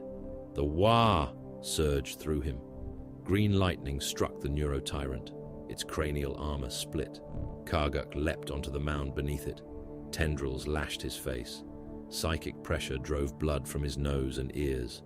The neurotyrant tried to lift away. Karguk caught its lower body. "Gotcha!" His power claw punched beneath the cracked cranial plate. The blades closed around warm tissue. He pulled. The neurotyrant's cranial mass tore free in layers. Armor broke. Membranes split. Luminous neural fluid flooded over Karguk, coating him from head to boots. The fluid continued pulsing against his armor after the creature's body fell. The synaptic relay died with it. Neurogaunts collapsed or scattered. Hormogaunts turned upon one another. Rippers abandoned their targets and began feeding on the nearest source of flesh, including their own broods. Wounded beasts fled into the tunnels, driven by instinct stripped of purpose. The Orks roared and surged forward. They killed everything that moved. Some of the larger organisms remained deadly without synapse. A carnifex stamped through the mob until rockets opened its abdomen. Raveners struck from side passages, killing thousands before the boys understood the swarm had not become harmless. One emerged behind Karguk. Its tail coiled around his legs. He turned too slowly. The ravener's claw sheared through his left shoulder. Armor, flesh and bone parted together.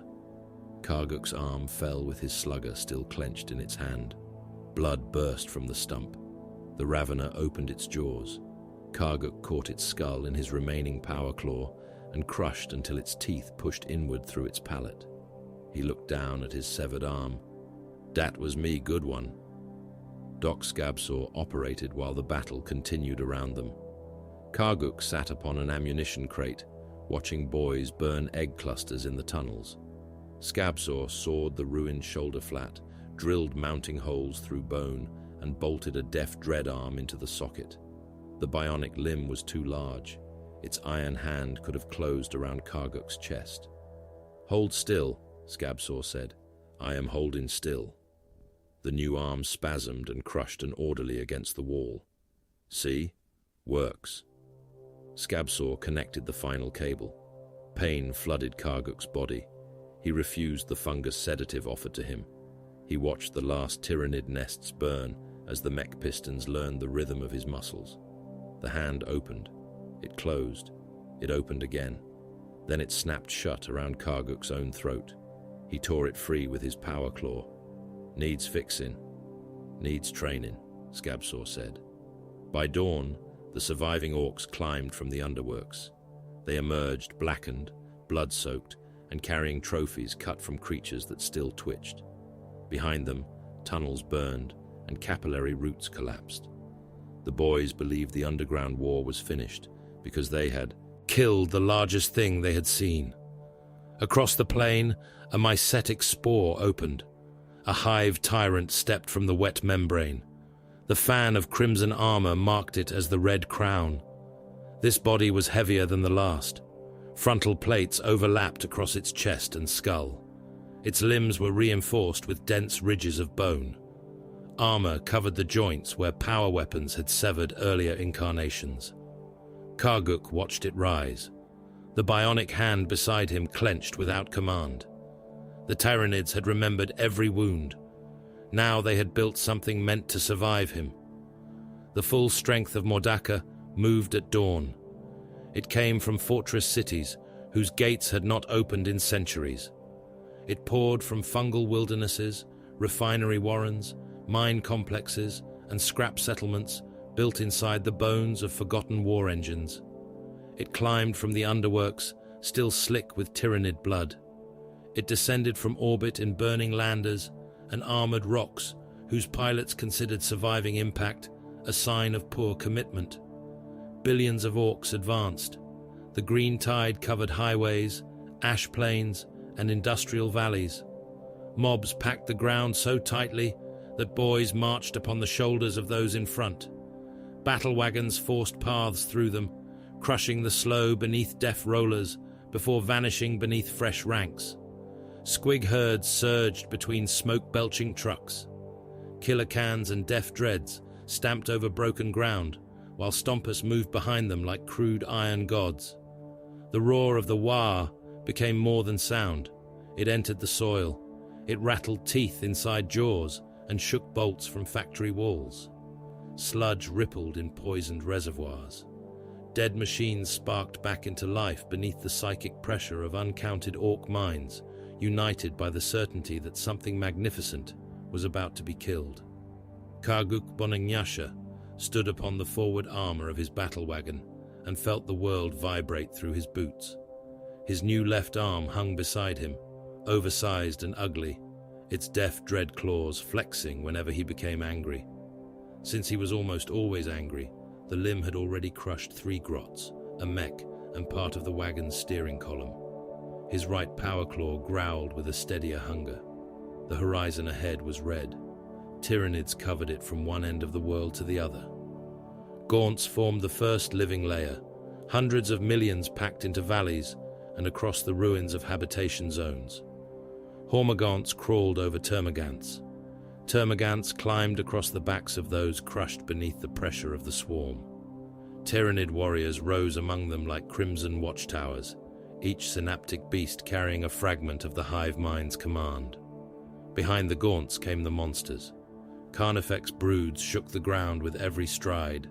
Exocrines planted armored limbs into the soil and raised the swollen bioplasmic cannons fused into their backs.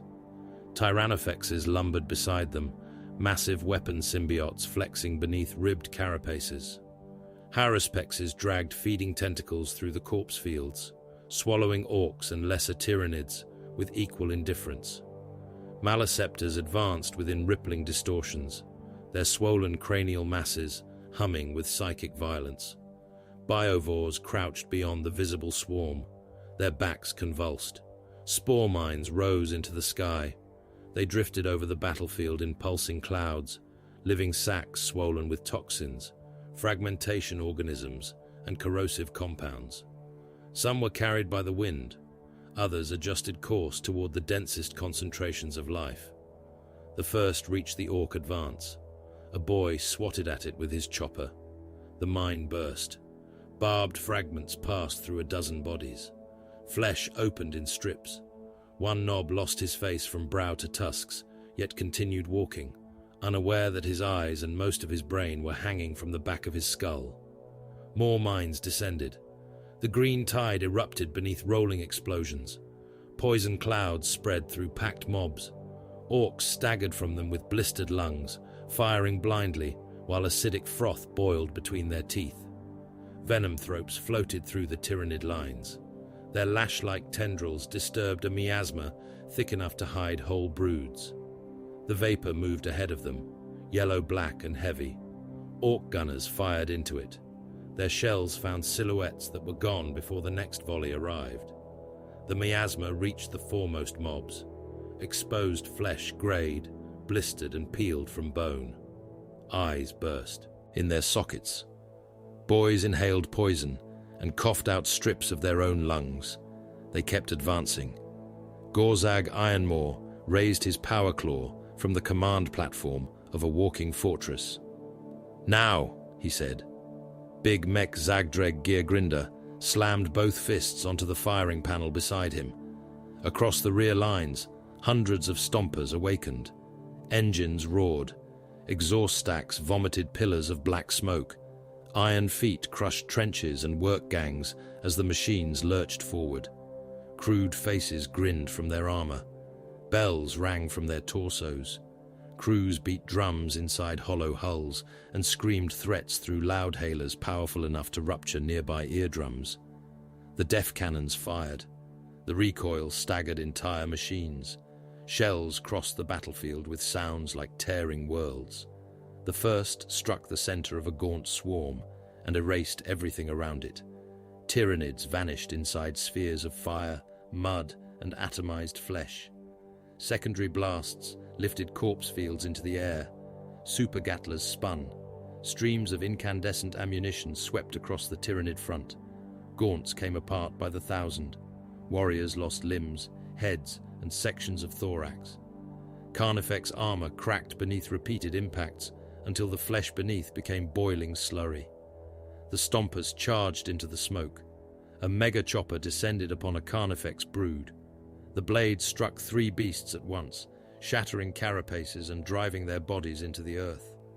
When it rose, ropes of intestine and black muscle hung from its teeth. A Tyrannofex answered. Its rupture cannon convulsed. The weapon expelled a massive living projectile that struck a stomper beneath the head. The first impact tore through armor. The organism within the shell detonated a heartbeat later. The stomper opened from inside. Its head left the body. Its belly guns fired into its own legs. Burning orcs and pieces of engine rained across the army beneath it.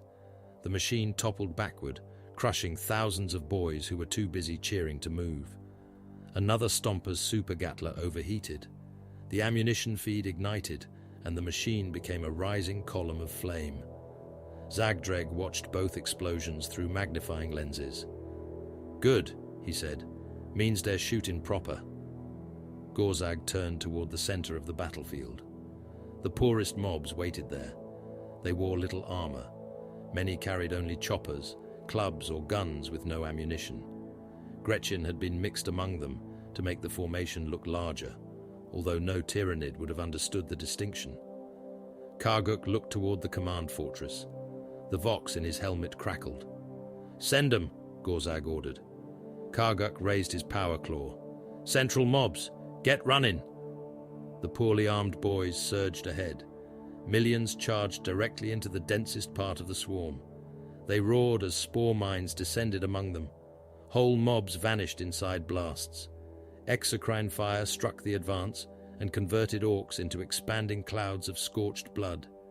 Tyrannofex projectiles passed through rows of bodies before bursting. Maliceptors unleashed psychic pulses that ruptured skulls, burst hearts, and turned brains to fluid inside unbroken craniums. The boys kept coming. Gaunts met them in a continent-wide collision. Hormagaunts leapt into the mobs, talons severing arms and opening abdomens. Termagants fired from behind them. Flesh-borer beetles disappeared into green hides and ate outward. Orcs hacked Tyranids apart, trampled the wounded, and fought until the press of bodies made swinging impossible. The dead rose into ridges. Corpses became walls high enough to obstruct battle wagons. Boys climbed the heaps and were dragged down by living gaunts beneath them. Blood filled shell craters and overflowed into drainage canals. Rippers moved through it in feeding schools, stripping meat from anything that stopped struggling. Calls for reinforcement filled the Vox. "Boss, center's getting chewed. More bugs coming. Send to stomp us." Gorzag watched the central mobs die. No. Karguk understood. The great mass of orcs was not the attack. It was bait. The hive mind felt resistance concentrated before it. Synaptic impulses passed through the warrior broods. More gaunts turned toward the center. Carnifexes changed course. Harrispexes followed, feeding organs unfolding as they entered the corpse ridges. The Red Crown advanced behind them. Its new body was built for the orcs. Thick frontal armor covered its skull and thorax. Reinforced limbs carried a bone sword wide enough to split a battle tank. Warrior broods surrounded it, extending its synaptic control through the central assault. Gorzag waited until the hive tyrant committed itself. Then, his iron jaw opened. Now do the Kunin bit. Bloodaxe formations rose from concealed trenches along the western flank. They had remained beneath camouflage nets, while millions died in front of them. Stolen Imperial artillery fired from hidden pits. Shells struck the Tyranid synapse line. Commandos emerged from drainage tunnels behind the warriors and planted stick bombs against armored backs. The eastern flank erupted at the same moment. Tank busters climbed from wrecked vehicles and ruined pipes. Rockets filled the air. Not all traveled toward the enemy. Enough did. Tyranid warriors vanished beneath overlapping detonations. Synaptic relays broke. Gaunts at the edges of the attack faltered, slowed, and turned toward threats their instincts understood more clearly. The central swarm remained controlled, but the Red Crown had been forced to divide its attention. Gorzag pointed toward it. "Karguk." The Nob grinned. "Been waiting." His battle wagons burst from cover. Def rollers struck the Tyranid flank, grinding gaunts into layers of shell and meat. Meganobs rode upon the vehicles, encased in slab-like armor and firing combi weapons into anything still moving. Tank busters followed, launching rockets as quickly as ammunition runts could drag them forward. The Red Crown turned. Its bone sword cut through the first wagon's prow. Armor split. The vehicle's momentum carried it onward, driving the tyrant backward while its crew were crushed beneath their own engine. Karguk jumped from the next wagon. The tyrant's sword swept for his head. He ducked beneath it. His bionic arm snapped shut around the blade. The deft Dreadclaw screamed against living bone. Warning runes flashed across Karguk's vision. The limb tried to close, opened instead, then crushed down with enough force to crack the sword's edge. A Tyranid warrior lunged toward him. Karguk's power claw removed its upper body. Rockets struck the Red Crown's guard. Warriors burst apart. Burning chitin flew through the smoke. One rocket embedded itself in a Carnifex's mouth before detonating, opening the beast's skull and throwing its tongue across half the battlefield. The Red Crown struck Karguk with its lower limbs. A talon entered his side and tore free with ribs caught around it. He staggered, caught himself, and drove his bionic claw around one of the tyrant's legs. "Built this one tougher, did you?" The limb closed. Reinforced bone cracked. Karguk's power claw struck the other knee. The blades sheared through armor, tendon, and joint. The Red Crown collapsed into the corpse field. Its psychic scream crossed the continent. Orks clutched their skulls. Tyranids convulsed. Urzod howled from his restraint tower until green lightning leapt from his teeth. The Red Crown remained alive. It drove its bone sword through a Meganob and split him lengthwise. Blood and organs spilled from the opened armor. The tyrant dragged itself toward Karguk upon its remaining limbs. A shadow fell over it. Gorzag had entered the battle. His mega armor was black beneath Tyranid blood. One shoulder plate had been torn away. His combi rocket smoked from repeated firing. The Red Crown looked up. Gorzag's power claw closed around its head. The hive tyrant stabbed him through the abdomen. The Bonezord penetrated tank plate, muscle, and whatever crude machinery Doc Scabsaw had installed inside the warboss. Gorzag laughed. He squeezed. The crimson crown fractured. Bone ridges collapsed inward. Black blood jetted across Gorzag's armor. The tyrant's skull burst between the blades, releasing luminous neural tissue in a steaming flood. Its death passed through the synaptic web. Every Tyranid upon the continent felt the severing. Some remained bound to lesser nodes. Those broods withdrew or reformed around surviving warriors and maleceptors. Others lost the hive mind's immediate direction. Hormagaunts attacked the nearest movement, including one another. Termagants scattered into ruins.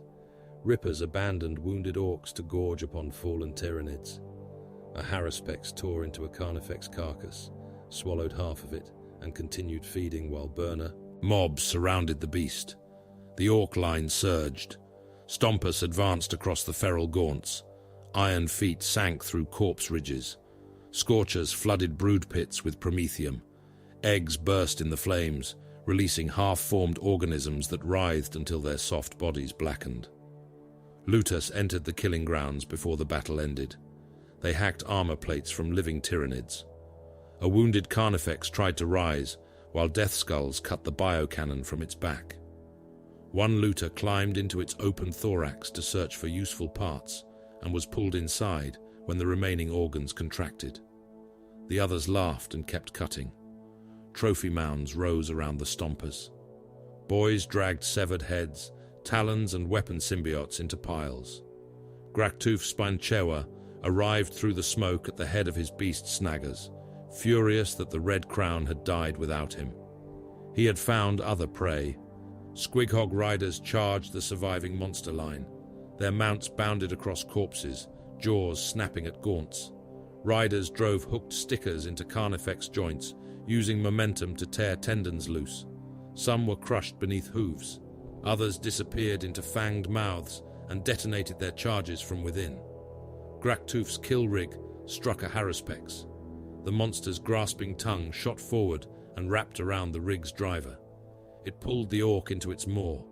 Jaws closed, armor cracked, and blood sprayed between the teeth. Graktoof leapt from the rig onto the creature's face. He drove his powered harpoon through one eye and pulled himself toward its mouth. Feeding organs struck at him. One wrapped around his torso. Graktoof seized it with both hands. He tore until the appendage came free. The Haruspex convulsed. Nutrient fluid, blood and half-digested orcs poured from the wound.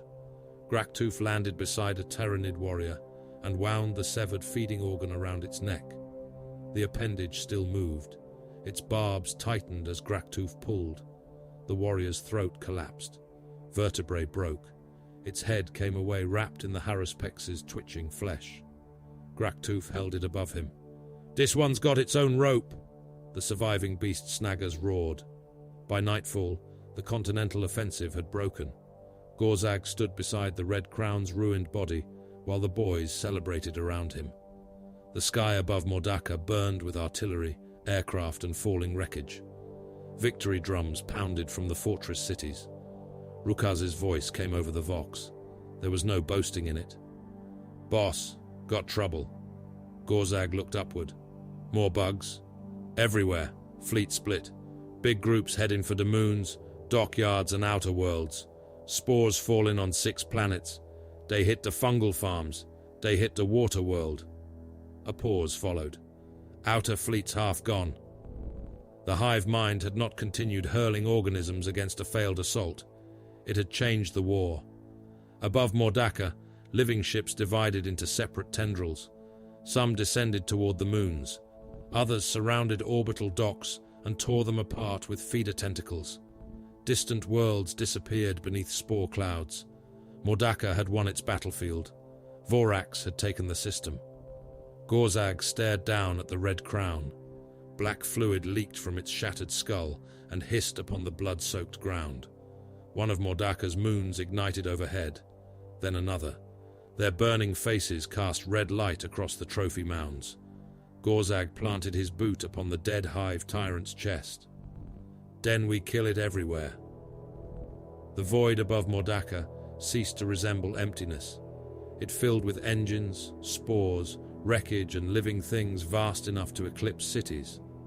Ork kill cruisers rolled through clouds of debris with their gun decks firing in every direction. Terror ships followed beneath banners painted across armor plates wider than Manufactoria. Ram ships drove ahead of both, their prows sharpened, reinforced and decorated with teeth cut from the hulls of defeated vessels. Weaponized rocks drifted among them. Some had engines, some had steering. Most possessed neither in any reliable sense, yet their surfaces bristled with guns, launch bays and atmosphere vents sealed by scrap metal and prayer glyphs. Entire warbands lived inside the hollowed asteroids, waiting for collision with anything worth boarding. The Tyranids came to meet them. Hive ships moved without flame or exhaust. Their dark crimson carapaces flexed as they crossed the system. Escort organisms swam around them in shoals, their oil-black bodies hidden beneath bone-white fins and sensory tendrils. There were so many vessels that wreckage began colliding before either fleet reached its preferred killing distance. An Ork frigate struck the severed tail of a dead bioship and spun broadside into a cluster of spore mines. The mines attached themselves to its hull, pulsed once, and ruptured. Acidic organisms spread through the armor seams. The frigate disappeared inside a swelling cloud of fire and living corrosion. Its last transmission was laughter. Flyboss Rukaz Skyripper watched the destruction from the command blister of the kill cruiser Dar Loudest. The cruiser had once belonged to another species. Nothing remained of its original shape beyond a long spine buried beneath layers of armor, gun turrets and engine housings. Every deck vibrated beneath the recoil of firing batteries. Grots scurried through smoke carrying ammunition, replacement wires and buckets intended for purposes nobody had explained to them. Rukaz stood before the viewing screens, his targeting lens clicking across the enemy formation. "Shoot that big one." A gunner looked toward the screens. "Which big one?" Rukaz struck him. "The ugly one." "They're all ugly." Rukaz struck him again. "Den shoot all of them." The kill cruiser obeyed. Macro cannons fired from its flanks. Torpedoes launched from tubes hammered into the prow. Rockets crossed the void in corkscrewing swarms, several circling back toward the Ork fleet before their guidance systems remembered which direction the enemy was in. The first salvo struck a Tyranid escort organism. Shells broke its carapace and tore apart the muscles beneath. Black blood erupted into the void. The creature convulsed, spreading its hooked fins. Then its wounds began to close. Smaller organisms clung to the exposed flesh.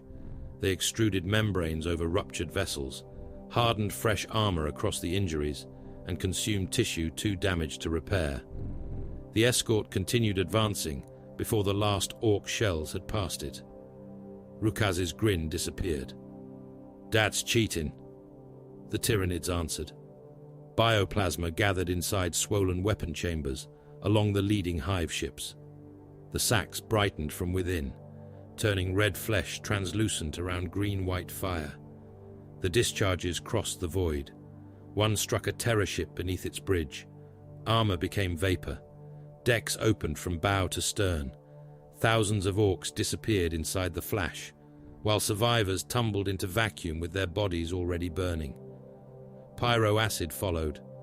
Living projectiles burst against Ork hulls and spread corrosive fluids across them. Iron softened. Rivets dissolved.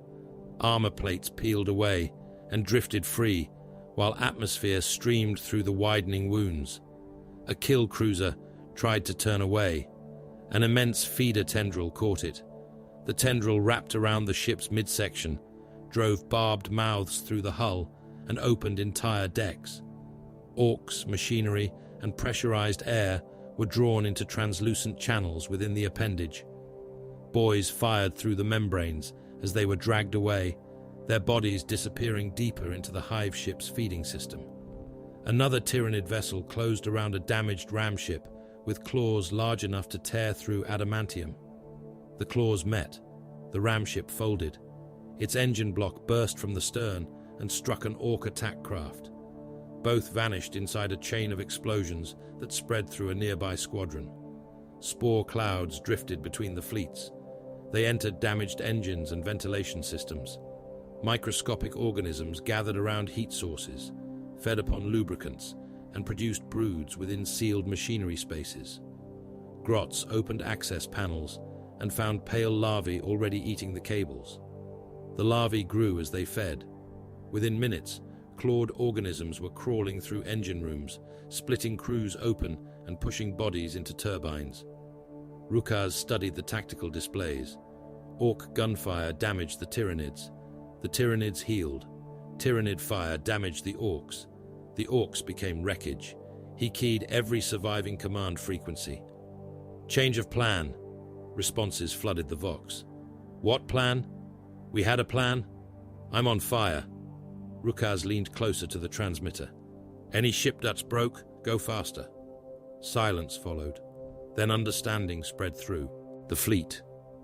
Damaged Ork vessels turned their prows toward the enemy. Engines overloaded. Drives were stripped of safety limits. Crews poured fuel, ammunition, and anything else that burned into reactor chambers. Ram ships accelerated first, followed by crippled frigates, broken cruisers, and weaponized rocks, whose captains had been waiting their entire lives for permission to collide with something. Thousands of metal wrecks charged the living fleet. The void became impact. A ram ship drove through a Tyranid escort from jaw to tail. A terror ship struck a hive vessel broadside and disappeared halfway into its body before detonating. Rocks smashed apart against carapaces kilometers thick, spilling Orks into open wounds and launching boarding actions from within the resulting wreckage. The headbutter found its target near Mordaka's outer moon. The ram ship's skull-shaped prow carried fresh armor over the scars left by Skraga's gob. Iron tusks extended ahead of it. Every gun fired as the vessel accelerated toward a Tyranid escort organism shaped like an armored serpent. The escort turned. Its mouth opened around rows of calcified hooks. Karguk Boninyasha stood upon the headbutter's forward boarding deck with Snickrump and several thousand boys. Warning sirens screamed around them. Karguk's bionic arm clenched and opened without his permission. His power claw remained locked at his other side. "Boss," said the pilot over the Vox, "we're gonna hit." Karguk looked toward the sealed ramp.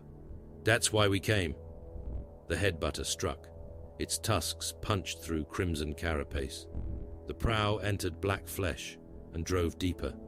The entire ramship shook. Orks were thrown from their feet. Bulkheads crumpled. Engines tore loose from their mountings and crushed their crews. The Tyranid organism convulsed around the vessel.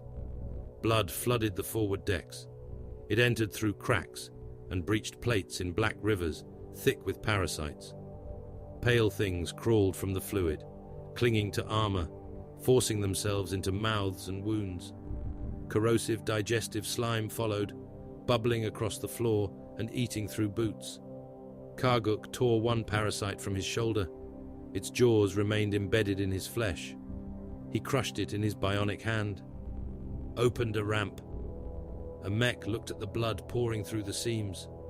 Dunno if there's floor outside. Find out. The ramp dropped. It opened into the Tyranid ship's thorax. Organs pulsed beyond the breach. Muscular walls contracted around ivory supports. Rivers of dark fluid moved through channels beneath a translucent membrane. Smaller organisms turned toward the Orks as the wound admitted heat and air. Karguk fired his slugger into the nearest organ. The mass ruptured. The escort convulsed again. "Floor's good," he said. The boys charged. They entered the living ship firing sluggers, big shooters and burners. Choppers hacked into muscle. Stick bombs disappeared into cavities and burst inside organs. Each injury caused the surrounding tissue to contract, closing passages or forcing blood through the corridors with enough pressure to knock Orks from their feet. Defender organisms came from pores in the walls. They were pale, eyeless things with hooked limbs and mouths designed to sever armor seals. They attacked without hesitation. One burrowed through a boy's chest plate and opened him from within. Ribs burst outward. The creature crawled from the cavity, dragging half his lungs behind it. The boy shot it before dying. Tyranid warriors followed the lesser defenders. Their crimson armor marked them as extensions of the synaptic will controlling the vessel. Deathspitters launched living ammunition into the orc mobs. Bonezords opened armor and bodies in the same stroke. Karguk met the first warrior in a passage barely wide enough to contain it. The creature thrust its sword. His bionic claw caught the blade. Pistons screamed. The sword cut halfway through one iron finger before stopping. Karguk's power claw closed around the warrior's neck. He tore the head free. Luminous fluid sprayed from the stump and struck the walls. The surrounding membranes absorbed it immediately. "Zagdreg wants a brain bit," Karguk said. Snickrump appeared beside him. "Dat weren't brainy enough?" "Too small." "Course it is." The commandos moved ahead. They passed through a sphincter door that opened around them in wet folds. The passage tightened as the last orcs entered. Muscles contracted. The door closed upon 3 boys. One was crushed instantly. Armor folded inward and drove through his ribs. Another remained trapped at the waist, screaming as the living wall tightened around his abdomen. His lower body separated with a sound of tearing leather. Snickrump placed a stick bomb into the tissue. The explosion forced the sphincter open again. "Always knock," he said. The ship reacted to them like a body responding to infection. Passages sealed. Defender broods converged. Acid flowed uphill through muscular channels, moving against gravity as the vessel pumped it toward the boarding wound. The liquid reached an orc mob and dissolved them from the legs upward. Boys continued firing while their feet, shins and knees disappeared into steaming slurry. Karguk pushed through the survivors. Zagdreg's instructions crackled over the vox. "Need a big glowy organ. Lots of nerves. Don't smash it." "How big?" "Big." "What color?" "Glowy." Karguk cut the transmission. Snickrump found the chamber first. It lay beyond a ribbed arch guarded by Tyranid warriors, linked through tendrils to a pulsing neural mass. The organ filled half the room. Veins climbed from it into the ceiling. Fleshy conduits connected it to the surrounding walls, each one bright with moving impulses. The commandos attacked without shouting. Suppressed sluggers coughed. Stick bombs rolled beneath the warriors. Burners filled the chamber with promethium. Crimson armor blackened and split. One warrior remained standing after both legs were destroyed. Snickrump climbed onto its back and drove a mining charge beneath the rear of its skull. The blast removed the head and most of Snickrump's eyebrows. He examined the neural organ. Glowy enough. Hooks were driven into it. Chains tightened. The organ resisted. Its tendrils whipped across the chamber. One pierced a commando through the eye and pulled his skull against the living wall. Membranes closed around his body. His skin became visible beneath translucent tissue as digestive fluids spread over him. He continued struggling while the wall broke him down. His armor softened. His face collapsed. Fingers remained visible longest, scratching at the membrane until the bones separated and drifted apart. Other orcs were taken during the withdrawal. The walls absorbed them wherever they fell. Bodies sank into flesh. Their outlines blurred, while smaller organisms gathered around them beneath the membranes. Metal, fungus, and meat were processed together. Karguk's boys dragged the organ through contracting corridors. It pulsed in rhythm with the ship. Each beat sent pain through nearby skulls. Rukaz's voice reached them over the vox. "Ship's closing round you."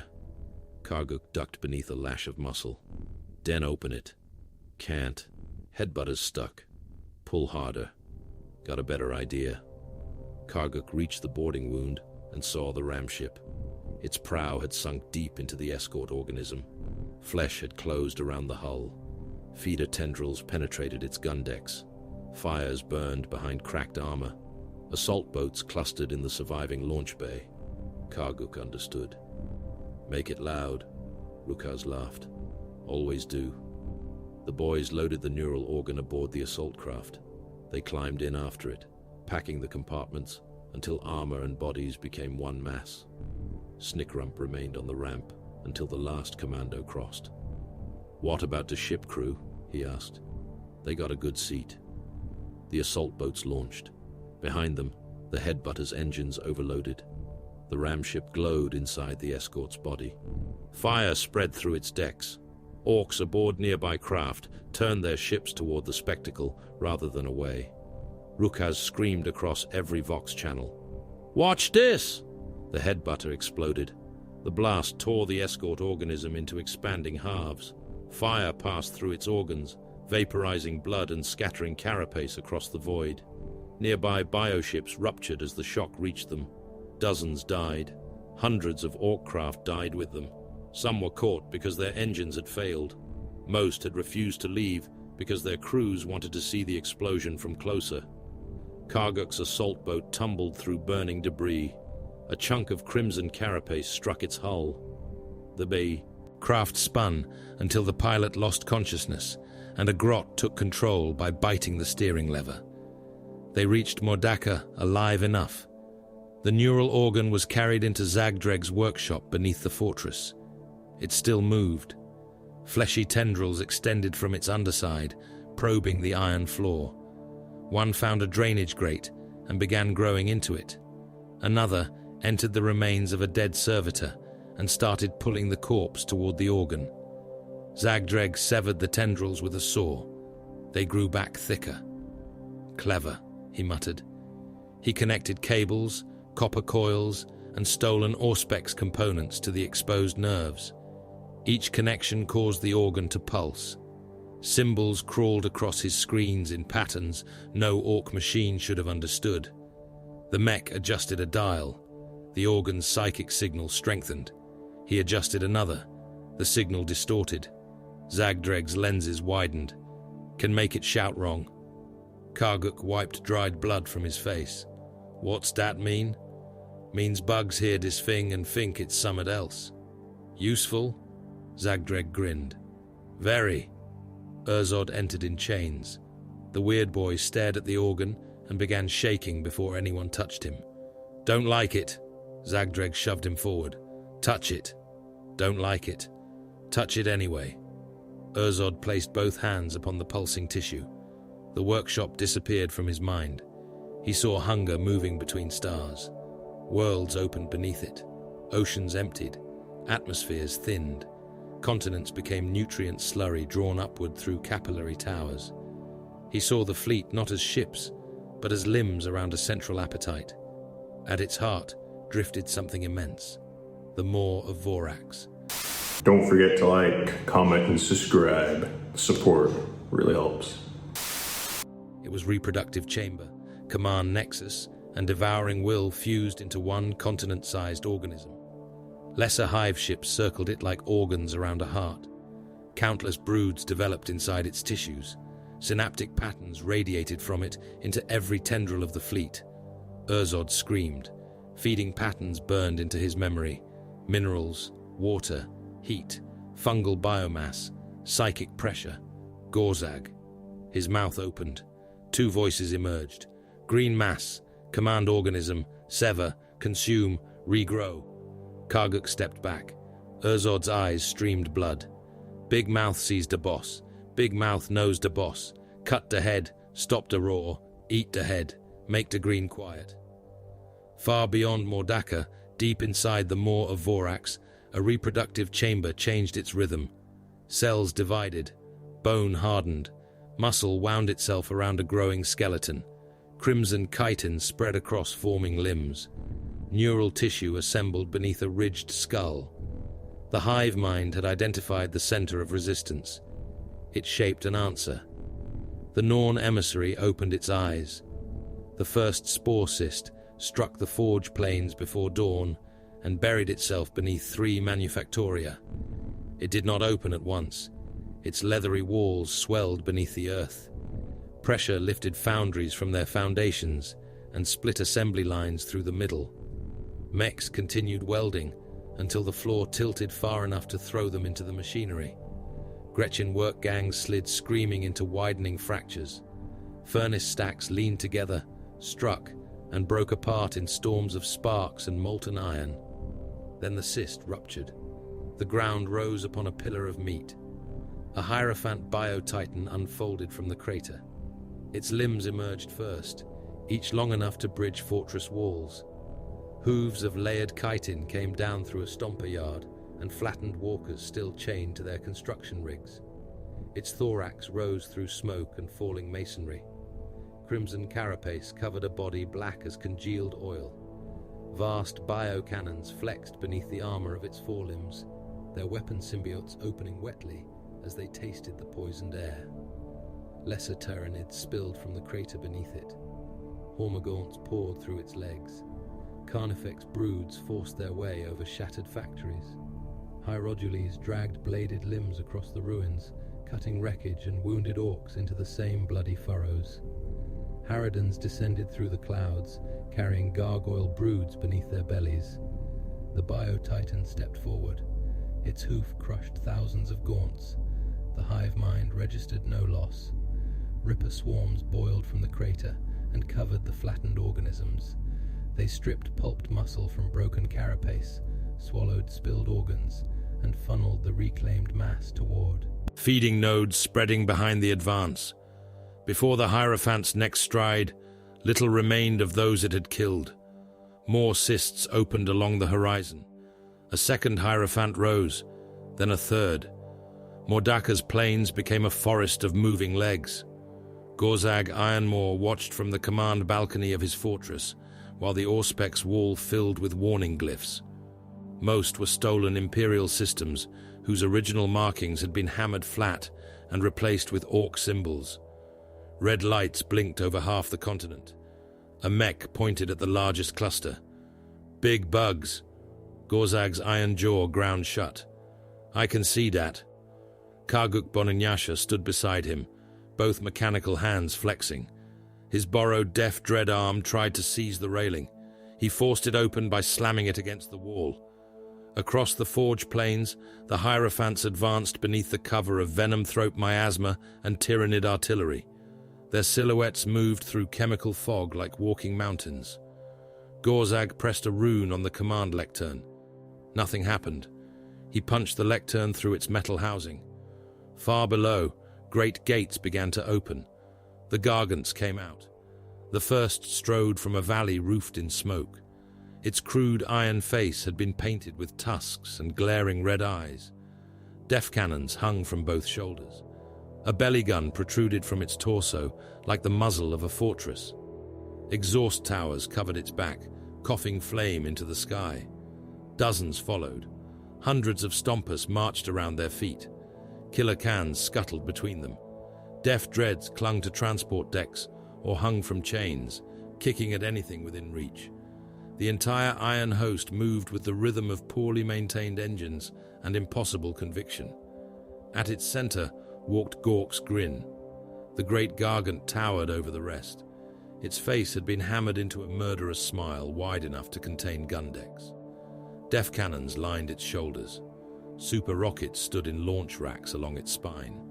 Scorcher nozzles jutted from the jaw and chest. Its right arm ended in a chain weapon the size of a hab block. The weapon's teeth had been cut from tank hulls, sharpened into hooked slabs, and chained around an engine powerful enough to shake the Gargant's entire frame when activated. Several teeth still bore the colors and insignia of armies destroyed long before the Mordaka War. The machine's loudhailers crackled. Zagdreg Geargrinder's voice rolled across the plains. "Make way for Gork." A pause followed. Or Mork, whichever one built Dis. The Ork armies cheered. Gorzag raised his power claw. "Forward!" The Gargants opened fire. Def cannons discharged in sequence. Shells crossed the plain, trailing black smoke, striking the Tyranid advance in walls of fire. One hit a Hierodule and tore the organism open from shoulder to hip. Its internal pressure expelled organs across the surrounding gaunts. The creature continued crawling until a second shell removed its head. Belly guns fired. The recoil drove Gargant meters into the earth. Explosions consumed Carnifex broods. Super rockets climbed into the clouds. turned according to whatever crude instincts had been hammered into their guidance systems, and descended among the Hierophants. Some struck, some returned. One plunged into the Orc lines and erased a stomper mob beneath a column of flame. The boys around the crater roared approval. The foremost Hierophant answered. Its biocannons contracted. Living ammunition crossed the distance too quickly for the eye to follow. The projectiles struck a gargant below its chest. Armor kilometers thick around the machine's central engine split beneath the impact. Secondary organisms burrowed into the wound and burst inside fuel reservoirs. The gargant's torso opened. Burning fuel sprayed across the battlefield in a sheet kilometers long. Orks caught beneath it became running pillars of flame. Tyranids blackened and collapsed. Vehicles disappeared inside the burning deluge. The gargant remained upright. Its def cannons fired again. One arm detached at the shoulder and spun away, still shooting. Its belly gun discharged into the ground. The machine leaned forward while its crews fought to keep it alive. The Hierophant's next salvo ruptured the core. The gargant fell. It crushed an Orc army beneath its chest and buried 2 Tyranid swarms beneath its legs. Millions vanished under iron, guns, and burning machinery. The impact threw a wall of dirt and corpses across the plain. Neither side slowed. The surviving gargants walked over the wreck. The Tyranids climbed through it. Graktuf's Spanachiwa entered the Titan battle between their feet. His kill rig bounded over trenches behind an armored squig, driven half-mad by artillery. Beast snaggers raced around him upon squig hogs, their mounts snapping at gaunts and dragging screaming Tyranids beneath their hooves. Above them, gargants and biotitans exchanged fire that could have leveled cities. The beast snaggers ignored it. They had seen the tendons beneath Hierodule limbs. They had seen sensory growths pulsing around the joints of the larger beasts. To them, the monsters were not strategic assets or organisms shaped by an intelligence spanning stars. They were prey. "Take the legs!" Graktuf bellowed. Squighog riders charged a Hierodule at full speed. The creature swept one blade through the first rank. Orcs and squigs came apart together. Heads, limbs, and saddles spun through the air. The surviving riders drove hooked stickers into its ankle joints. Explosive heads detonated beneath the armor. The Hierodule staggered. A squighog leapt onto its flank and buried its teeth beneath a plate of carapace. The beast shook itself, crushing rider and mount against the ground, but more beast snaggers climbed over their remains. Graktuf's kill rig struck its forelimb. The impact tore away armor from the rig and broke 3 of the Hierodule's lesser spines. Graktuf jumped onto the monster before the vehicles separated.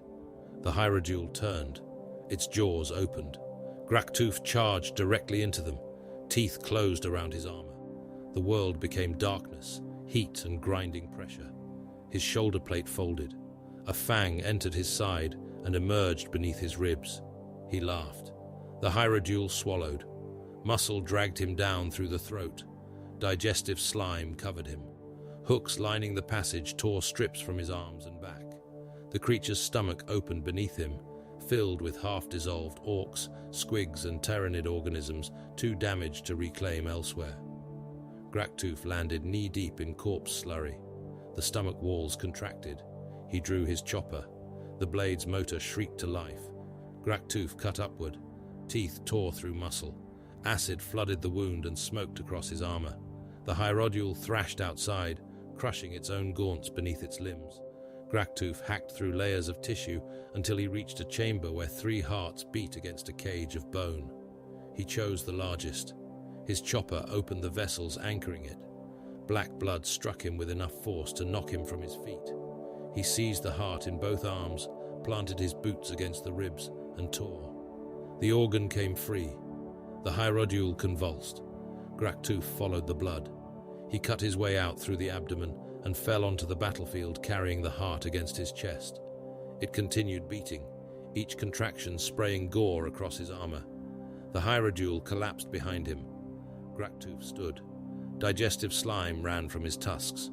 Part of his face had been burned down to exposed muscle. He lifted the heart above his head.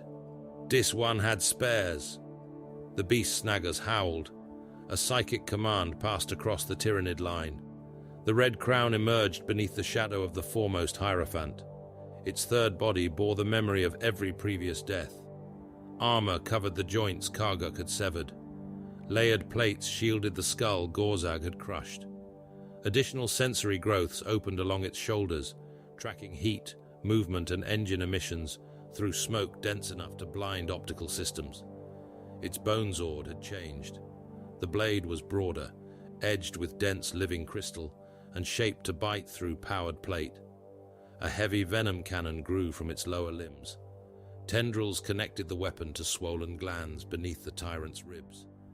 The red crown did not charge. It commanded. Warrior broods adjusted formation. Exocrines planted themselves in the mud. Tyranofexes turned their rupture cannons away from the Ork infantry and aimed at the Gargants. The hive mind had learned where the machines were weakest. Artillery struck knee joints, ammunition elevators, and the thin armor beneath weapon mounts. One Gargant lost a leg and toppled sideways into another. Their force fields collided, overloaded, and exploded. Both machines disappeared inside a green-white sphere. A Hierophant stepped through the blast. Its biocannons targeted Gork's grin. Zagdreg saw the firing organisms swell. "Field up!" A Grot technician hammered a lever. Nothing happened. Zagdreg bit off the Grot's head and pulled the lever himself. The custom force field spread around the great Gargant in a shimmering shell. The first bioprojectile struck it and burst into corrosive fire. The field bent inward. Lightning raced through the Gargant's hull. Warning lamps ignited across the bridge. "Power's dropping," a mech shouted. "Take it from de lights." "Already did.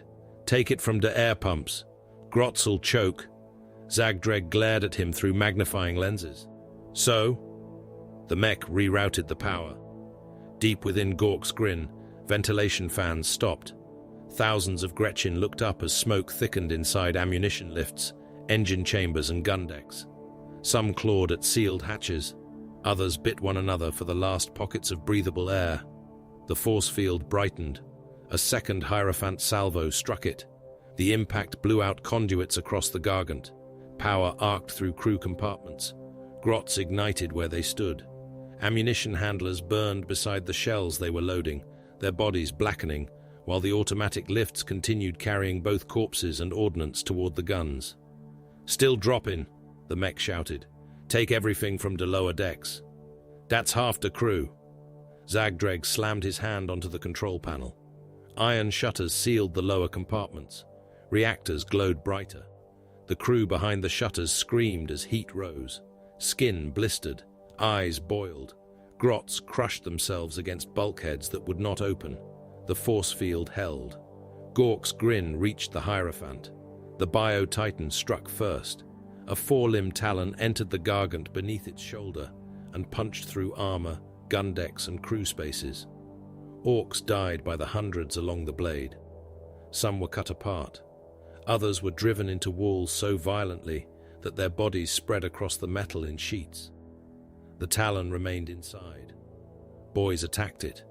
They fired sluggers into the living blade, hacked at tendons, and climbed through the ruptured hull toward the limb's joint. The Hierophant pulled back, dragging armored Orks into the open air. Zagdreg activated the chain weapon. The world filled with iron thunder. Tank hull teeth began to turn. Gork's grin swung. The chain blade struck the Hierophant's thorax. Crimson plates shattered.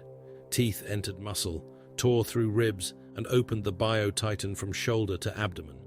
Black blood flooded over the Gargant. The wound gaped wide enough for an army. Orks poured into it. Boarding planks slammed from Gork's grin into exposed organs.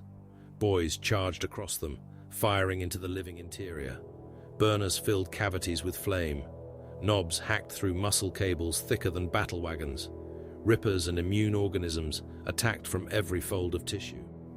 The Orks fought inside the Hierophant as though storming a void ship. Graktoof led them upward. He climbed through pumping organs and along bones made slick with blood. A defender organism tore away one of his legs below the knee. He killed it with the still-beating Hierodule heart, smashing the organ into its face until both became pulp. He continued climbing. A second defender opened his abdomen. His intestines spilled across the bone beneath him.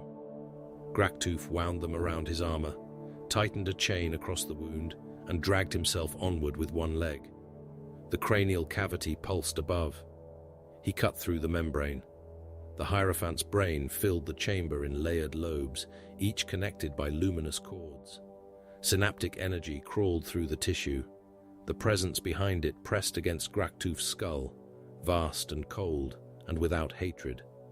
Graktoof grinned through blood. "Found ya." He unhooked every stick bomb from his armor.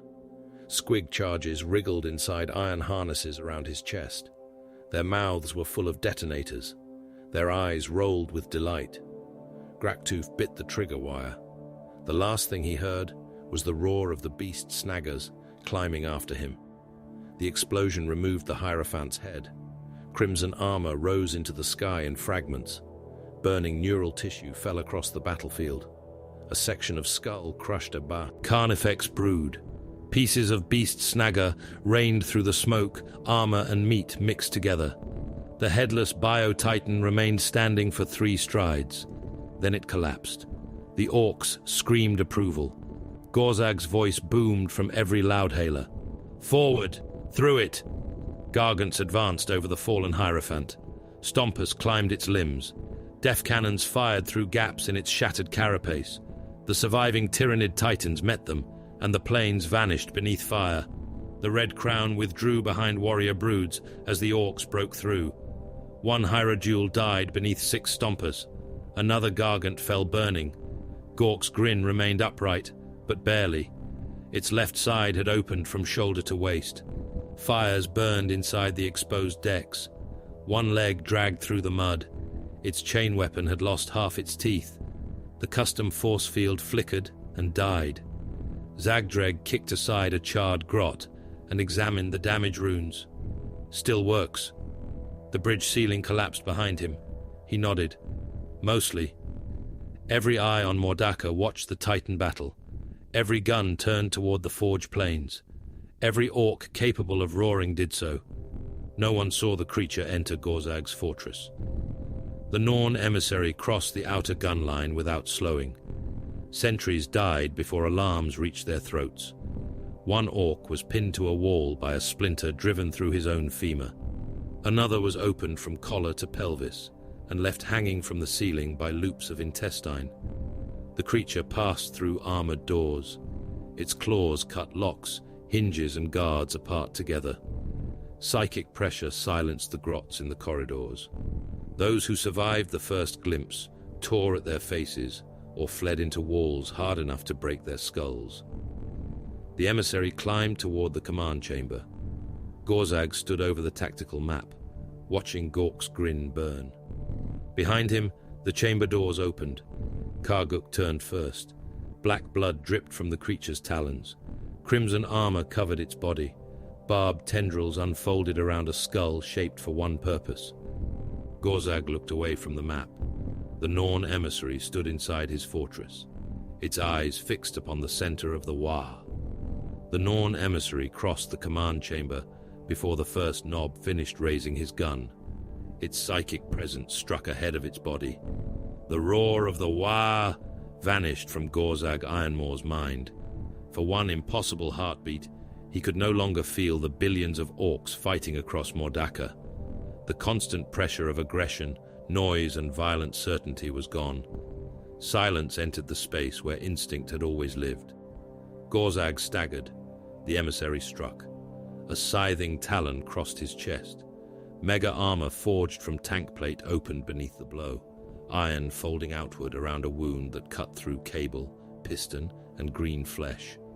Blood sprayed across the strategic map. The second talon stabbed for his throat. Gorzag seized the nearest Nob and dragged him into its path. The blade entered beneath the Nob's spine and erupted through his sternum. His chest burst across Gorzag's armor. The emissary lifted him, split him upward through the ribcage and threw the 2 halves aside before either struck the floor. Barbed tendrils snapped from its shoulders. One drove through a gunner's eye and tore most of his skull away. Another wrapped around the knee joint of Gorzag's armor and ripped loose a hydraulic line. Black fluid and blood poured together. The war boss's power claw lay against the far wall where a mech had been repairing it. Gorzag reached for another knob. This one tried to move. Gorzag caught him by the back plate and hurled him at the assassin. The emissary carved through him without slowing. Its upper talons opened the orc from groin to throat. Intestines spilled over crimson chitin. The creature passed through the falling body and drove Gorzag backward into the command lectern. Metal collapsed beneath his weight. Karguk Boninyasha fired both weapons. His slugger rounds shattered against the emissary's cranial armor. The bionic claw mounted to his left shoulder snapped shut around empty air as the creature flowed aside. It moved with no wasted motion. That made it more alien than its armor, its talons, or the psychic pressure leaking from its skull. Orcs attacked with strength, momentum, and the certainty that anything struck hard enough became dead. The emissary used space. It bent beneath gunfire, climbed walls and changed direction, while its limbs were already killing. Karguk charged. The creature leapt to the ceiling. Claws entered the iron above. Its body hung upside down for an instant, crimson plates tight against the shadows. Then it dropped behind him. A tendril wrapped around Karguk's bionic arm. The emissary pulled. The deaf dread limb tore halfway out of its mounting. Bolts ripped through Karguk's shoulder. He roared, turned with the pain, and swung his power claw. The blades cut a groove through the creature's flank. Black blood struck the floor. The emissary recoiled. Gorzag reached his weapon. He locked the power claw around his forearm. Pistons engaged with a grinding roar. The blades opened. The psychic silence broke. The wah returned to him like an artillery detonation inside his skull. Gorzag bellowed and charged through the command table. The emissary vanished into a ventilation shaft. Gorzag did not follow. He punched through the wall. His power claw tore away armor plate, supporting beams and a coolant pipe. Scalding vapor filled the corridor beyond. He stepped through the opening as the chamber ceiling began to collapse behind him. "Get back here, you sneaky red git!" The Norn emissary answered by killing everything ahead of him. It moved through the fortress faster than alarms could spread. Knobs guarding an ammunition lift found only a shadow crossing the ceiling before talons descended among them. One lost both arms at the shoulder. A second was speared through the mouth and dragged upward, kicking against the wall while the creature's tendrils entered his skull. A third managed to fire. The slugger shell struck an ammunition crate. The chamber detonated. Fire tore through 3 levels of the fortress. Shells cooked off inside ruptured storage racks, firing themselves into walls, ceilings, and fleeing orcs. Armor plates became spinning blades. A knob stumbled from the blast with his lower jaw and half his chest missing, walked 6 paces, and fell into an open lift shaft. The emissary emerged from the flames. Its carapace smoked. Gorzag came through the wall beside it. His power claw closed upon empty space as the creature sprang into another passage. Gorzag followed by demolishing the bulkhead, crushing a mob of grots trapped on the other side. The chase moved downward toward the Gargant assembly yards. Every chamber became wreckage. The emissary used maintenance ducts, lift housings, and weapon conduits. Gorzag smashed through all of them. Stairwells collapsed beneath his weight. Gantries tore loose. Burning ammunition rolled through corridors already slick with blood. Behind them, Karguk forced his damaged bionic limb back into its shoulder mounting. The claw closed on his own neck. He struck it against the wall until it released. "Stop dat!" The arm twitched. Below the command level, a different hunt moved through the smoke. Boss Snickrump found the first lictor by sacrificing 12 boys. The boys did not know they were bait. Snickrump had told them they were an elite noise-making unit and ordered them to march through Machinery Hall Kappa while firing at every shadow. They obeyed with enthusiasm. "Bugs!" one shouted, shooting a pipe. Steam filled the hall. "More bugs!" yelled another, throwing a stick bomb beneath a generator. The blast killed 3 of them. The lictor came from above. Its camouflage skin had matched the stained iron of the ceiling until the moment its claws opened. It landed among the boys and removed 2 heads with the first sweep. Feeder tendrils entered the skull of a third, while the others fired in every direction. Snickrump watched from behind a broken engine block. The lictor drank memory. Its skin shifted with the smoke. Snickrump raised 2 fingers. Commandos opened fire from 4 concealed positions. Suppressed sluggers coughed. Shells struck crimson flesh as the creature tried to disappear. It reached one commando and drove a claw through his abdomen. The blade emerged, carrying part of his spine. Snickrump detonated the charge attached to the dead orc. The lictor vanished inside the blast. Pieces of it struck the walls. A severed tendril continued writhing across the floor, tasting the air for thoughts it could no longer consume. "Very subtle," Snickrump said.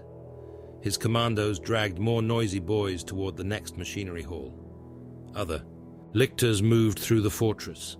They masked their scent beneath promethium smoke and orc blood. They waited beside doorways, clung beneath gantries, and used the screams of the wounded to hide their movements. The commandos answered with grot decoys, false footprints, and boys ordered to argue loudly beside likely ambush points. Each time the lictors fed, the commandos struck. Each time, fewer commandos walked away. War boss Mogrot Goldteeth entered the command bunker while the fortress tore itself apart. His bad moons came with him, armor painted yellow and weapons plated in stolen gold. Mogro wore a custom force field upon his back and carried a gun with 3 barrels, 6 fuel lines, and enough unstable energy to make the air hiss around it. He looked at Gorzag's blood across the ruined map. "Boss is hurt," he said. Karguk turned from the collapsed wall. So he ain't boss no more." Mogrot smiled through rows of gold-capped teeth. "Bad moons take to bunker, take to guns, take to world when Ironmore's dead." For a moment, Karguk saw the throne. The fortress was broken. Gorzag was wounded. The system burned. Every boss who survived would demand proof that the biggest orc still ruled. Karguk could kill Mogrot, then let the emissary finish Gorzag, or he could challenge whoever remained when the dust settled. His bionic claw tightened. Then he heard the wah beyond the walls. Billions still fought because Gorzag had ordered them to fight. Gargants advanced beneath his name. Fleets rammed living ships because his roar had made the system believe victory was possible. If Mogro took the bunker, the Bad Moons would fight the Goths. The Death Skulls would steal from both. Every lesser boss would choose a side, change sides, and shoot anyone asking why. Voraxe would not need to defeat Mordaka. The Orks would chew through themselves. Karguk stepped between Mogrot and the strategic controls. "Gorzag ain't dead. Soon will be. Den wait." Mogrot raised the custom weapon. "I ain't good at waiting." He fired. Green-white energy struck Karguk across the face. Flesh vanished from his left cheek. Part of his tusk melted. The blast exposed teeth and jaw muscle to the air. Karguk charged through the smoke. Mogrot fired again. The second shot struck Karguk's bionic arm. The deaf dread limb absorbed the discharge, spasmed and closed around the weapon's barrels. The gun detonated between them. Both warbosses disappeared inside a sphere of fire. Mogrot emerged first, his force field flickering. He drew a golden chopper and swung for Karguk's neck. Karguk caught his wrist in the bionic claw. Metal fingers closed. Bones broke. Mogrot headbutted him, splitting the burned flesh of Karguk's cheek wider. Karguk answered by driving his knee into the rival's abdomen, then locking his power claw around Mogrot's pelvis. The blades closed. Armor folded. Mogrot's hips shattered with a wet series of cracks. The warboss screamed as broken bone pushed through his thighs and lower belly. Karguk lifted him. Gorzag still boss. He tore Mogrot in half. The Bad Moon warboss's upper body struck the deck, dragging loops of intestine behind it. He tried to raise his chopper with his remaining hand. Karguk stamped on the wrist. He cut off Mogrot's head, lifted it by the top knot, and turned toward the Bad Moons. "You're Gorzag's lads now." One bad moon raised a finger. Karguk threw the head into his face. "'Cause I said so." The bad moons looked at one another. Then they nodded. Far beneath the fighting, Doc Scabsaw opened a Tyranid warrior's chest. The creature had been chained to an operating frame. All 4 limbs had been removed. Armor plates lay stacked beside the table. Its thorax remained spread beneath hooked clamps, exposing lungs, secondary organs, and a pulsing neural structure beneath the ribs. Scabsaw pushed a probe into the exposed nerves. The warrior's jaws snapped. "What makes you stop?" the pain boy muttered. He increased the current. Muscles convulsed around the open chest. Black blood ran across the table. The warrior tried to lunge despite possessing no limbs and having half its organs hanging outside its body. It showed no fear. It did not beg. Catastrophic injury had not released it from purpose. Scabsaw tapped the neural node again. The creature twisted toward the distant fortress levels, where the emissary hunted Gorzag. "Still listening," he said. He cut another nerve. The warrior's jaws snapped harder. Above him, Urzod touched the captured synaptic organ. The thing had rooted itself into Zagdreg's workshop. Tendrils grew around floor plates and entered machinery housings. Copper cables ran from its pulsing flesh into coils, amplifiers, and stolen psychic conductors. Urzod screamed before his hands made contact. Green light flooded the room. The emissary appeared to him as a blade of red hunger moving through the fortress. Behind it stretched a psychic tether leading into the void, thin beside the immensity at its other end. The maw of Voraxe waited there. Urzod pushed the Wah into the connection. Every orc near the workshop felt it. Some vomited blood. Others attacked machinery, shadows, or their own reflections. A mech's skull burst, painting the control bank with brain tissue. 3 grots ignited without flame. The psychic surge struck the emissary. It faltered in the Gargant assembly yard. Gorzag reached it. The creature turned and drove a talon through him. The blade entered beneath his ribs, passed through mega armor, and emerged from his back. Blood flooded the plates around it. Gorzag stepped closer. The emissary tried to withdraw. His armor locked around the limb. Hydraulic clamps closed. Broken plates folded inward, trapping the talon inside his body. The creature's tendrils struck his face and shoulders, peeling away iron and flesh. Gorzag's power claw caught its throat. "Found you." He pulled. The emissary's head came free with cords of muscle, nerve, and vertebrae trailing beneath it. The body continued fighting. Its remaining talons opened Gorzag's side. Tendrils wrapped around his throat. The severed head snapped at his arm, while the body tried to free its trapped limb. Gorzag threw the head down. He stamped on it. Crimson armor cracked. He stamped again. The skull burst. Neural tissue spread beneath his iron boot. Still, the jaw moved. Gorzag stamped until nothing remained but fragments. Black blood and a stain ground into the assembly yard floor. He looked upward, toward the invisible hive fleet. "Send a bigger one!" Zagdreg found him, while Doc Scabsaw welded plates across his wounds. The big mech carried a projector covered in glowing runes. A crude image of the Mordaka system flickered above it. "Got a plan." "That's dangerous," Karguk said. Zagdreg pointed at Ulgor's gut, the vast gas giant beyond the outer moons. "We make the brain bit shout. Fleet comes to it." "Den what?" Gorzag asked. "We put grav engines on the moons, force field projectors on the rocks, plasma reactors, warheads, every burny thing we got. Squeeze the gas, light it." Karguk stared at the image. "Light the planet?" "Part of it." "How big a part?" Zagdreg grinned. "All the bit with bugs in it." He named it the Big Cook-Up. The plan would require emptying fortresses, dismantling fleets, and sacrificing worlds to buy construction time.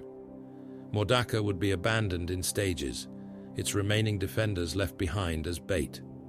The gravitic network might destroy Voraxe. It would almost certainly destroy the Orks activating it. Gorzag approved before Zagdreg finished explaining. "Do it." Karguk looked at the burning system. "How we get away from the blast?" Gorzag's iron jaw opened in a blood-wet grin. Escape is what you do when you ain't winning. Ulgor's gut had never been useful. The gas giant possessed no surface to conquer, no cities to loot, and no populations to enslave. Its poisoned atmosphere rolled around a core hidden beneath storms vast enough to consume worlds. Lightning crawled through amber cloud belts. Cyclones collided and devoured one another without end. Orks had built fortresses around it anyway. Ancient mining stations hung above the upper atmosphere, their extraction pipes reaching down into the storms. Hollowed moons circled farther out, covered in abandoned refineries and rusting gun decks. Rocks drifted between them, some inhabited, others forgotten after their engines failed, and their owners killed one another over whose fault it had been. Big Mech Zagdreg Geargrinder looked upon the whole useless mess and declared it perfect. His construction fleet spread across the giant's orbit.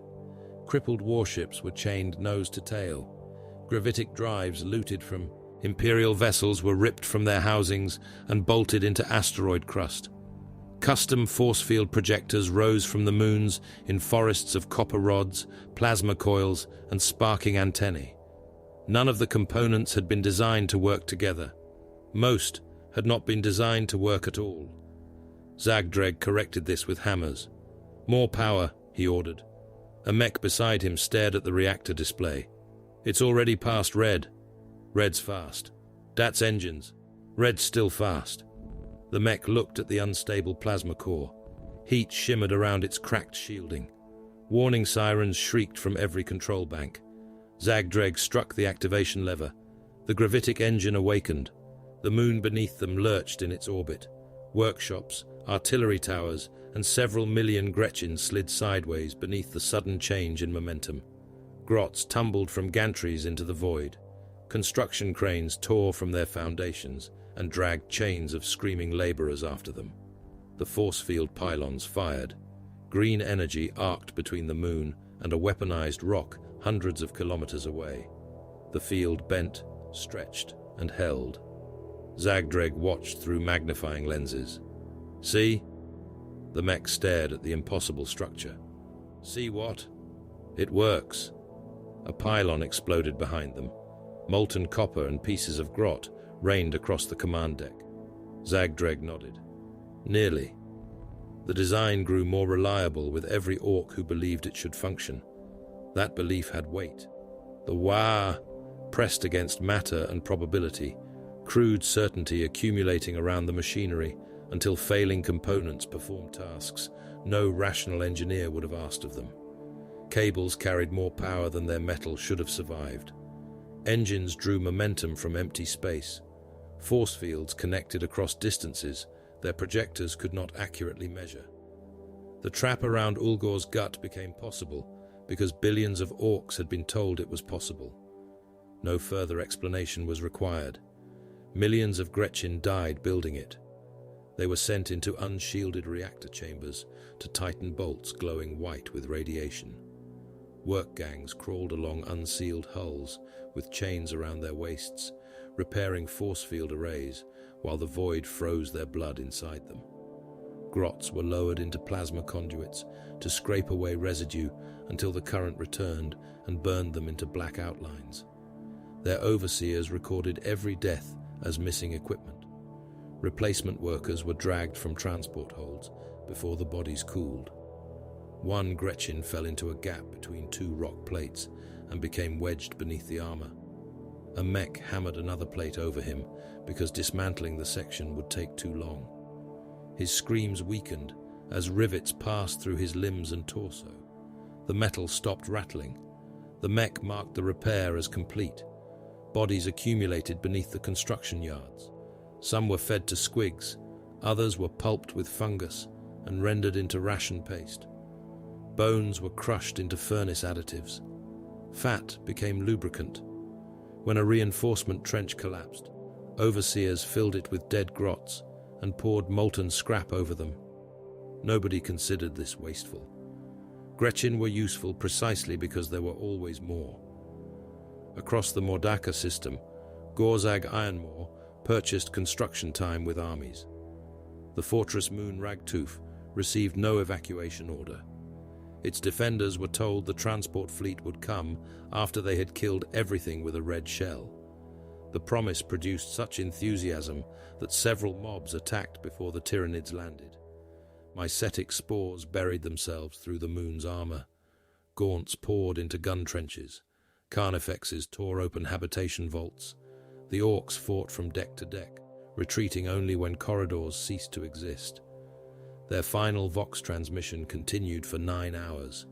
There was no plea for rescue. There were arguments over who had killed the largest monster, threats against Orks on neighboring moons, and repeated demands for more ammunition.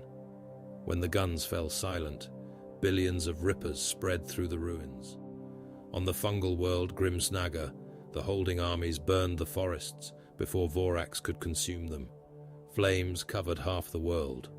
Orks and Tyranids fought inside the inferno, skin and chitin blackening, while spores ignited in the atmosphere. The Orks had not been told they were abandoned. Most would have considered evacuation an insult. Being left behind in the greatest war their system had ever known was not sacrifice. It was privilege. Mordaka itself had become almost unrecognizable. Snickrump returned to it, beneath a sky webbed with capillary towers. The Tyranid structures rose from the corpse plains like pale roots turned upward.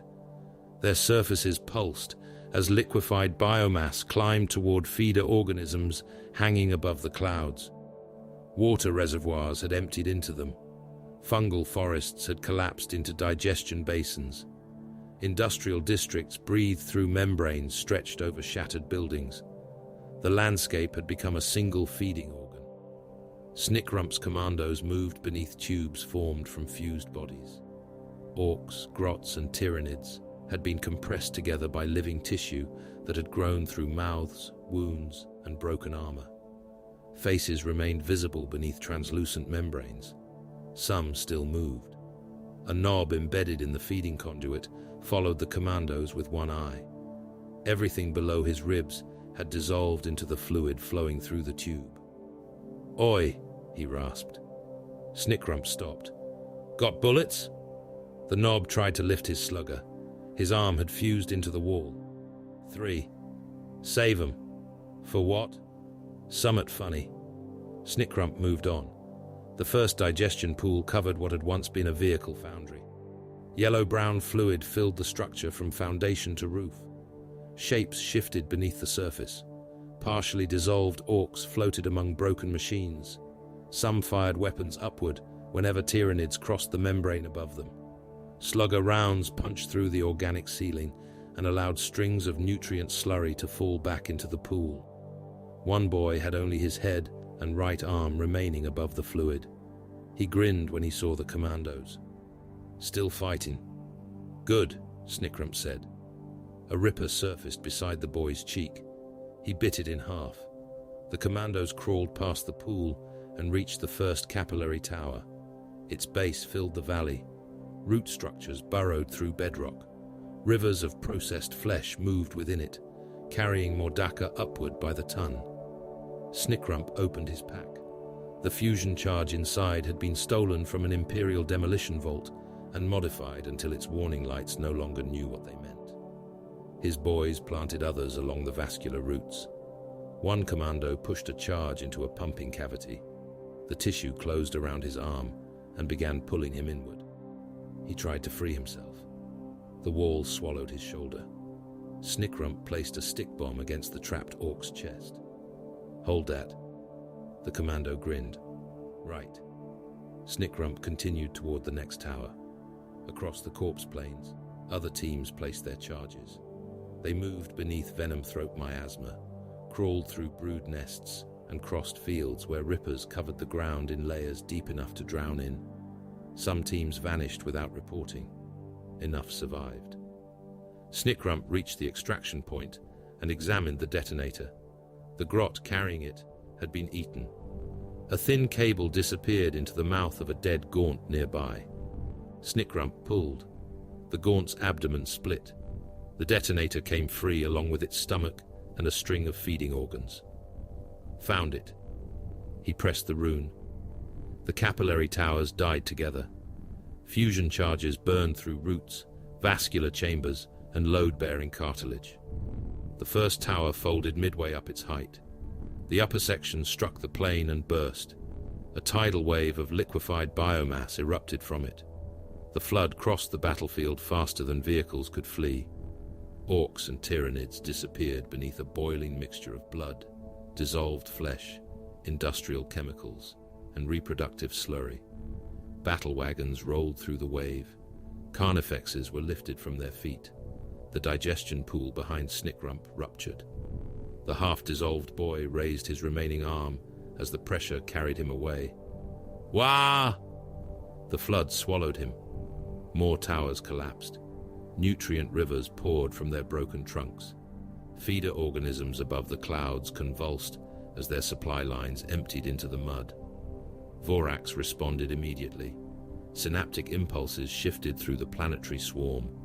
Warrior broods abandoned surface attacks and converged upon the ruined towers. Maleceptors turned from the Ork fortresses. Tyranid primes emerged from subterranean nests. The delay would cost the hive mind biomass and time. That was enough. Around Ulgor's gut, the last gravitic anchors locked into place. Zagdreg's beacon complex occupied the hollow interior of a mining moon. Its chambers had been reinforced with fortress armor, stomper plates, and sections cut from wrecked kill cruisers. The captured synaptic organ pulsed at the center. It had grown. Tendrils covered the floor and walls. Fleshy nodules clustered around copper conductors. Every pulse made the surrounding machinery shiver. Urzod sat above it upon a psychic amplification throne. Iron restraints held his limbs. Copper spikes entered his skull, spine, and chest. Force field coils surrounded him in concentric rings. The severed heads of other weird boys had been wired around the throne, their mouths hanging open, dead eyes shining whenever psychic energy passed through them. Zagdreg tightened the final bolt. Urzod stared ahead. Used to know a joke. Good for you, said the mech. Can't remember it. Was probably bad. Urzod looked down at the organ. Every activation took something from him. The first had erased the face of the Runthard who raised him. The second had removed the name of the moon where he had been born from fungus. The third had taken the memory of his own first psychic kill. He knew the memories were gone. He could no longer remember what had occupied the empty spaces. Turn it on, Zagdreg said. The fourth red crown attacked before Urzod could answer. Its mycetic spore struck the beacon complex's outer fortress and split through 3 defensive levels. The hive tyrant emerged beneath a rain of iron and burning bodies. Heat-resistant armor covered it from skull to hoof. Dense crimson plates overlapped across the wounds used to destroy its previous bodies. Multiple ranged symbiotes grew from its lower limbs. A venom cannon, strangler growth, and clusters of smaller living weapons that tracked separate targets. Its cranial structure had expanded. Synaptic nodes pulsed along the fan of its crown, connecting warrior broods across the assault. The Red Crown ignored the Ork armies gathering beyond the moon. It attacked the beacon. Carnifexes struck the outer walls. Rupture cannon fire opened bunkers. Warriors entered the breaches behind gaunt swarms, moving directly toward the captured organ. The hive mind understood the trap's vulnerable point. Karguk Boninyasha waited in the central corridor with the surviving meganobs. There were fewer than 200.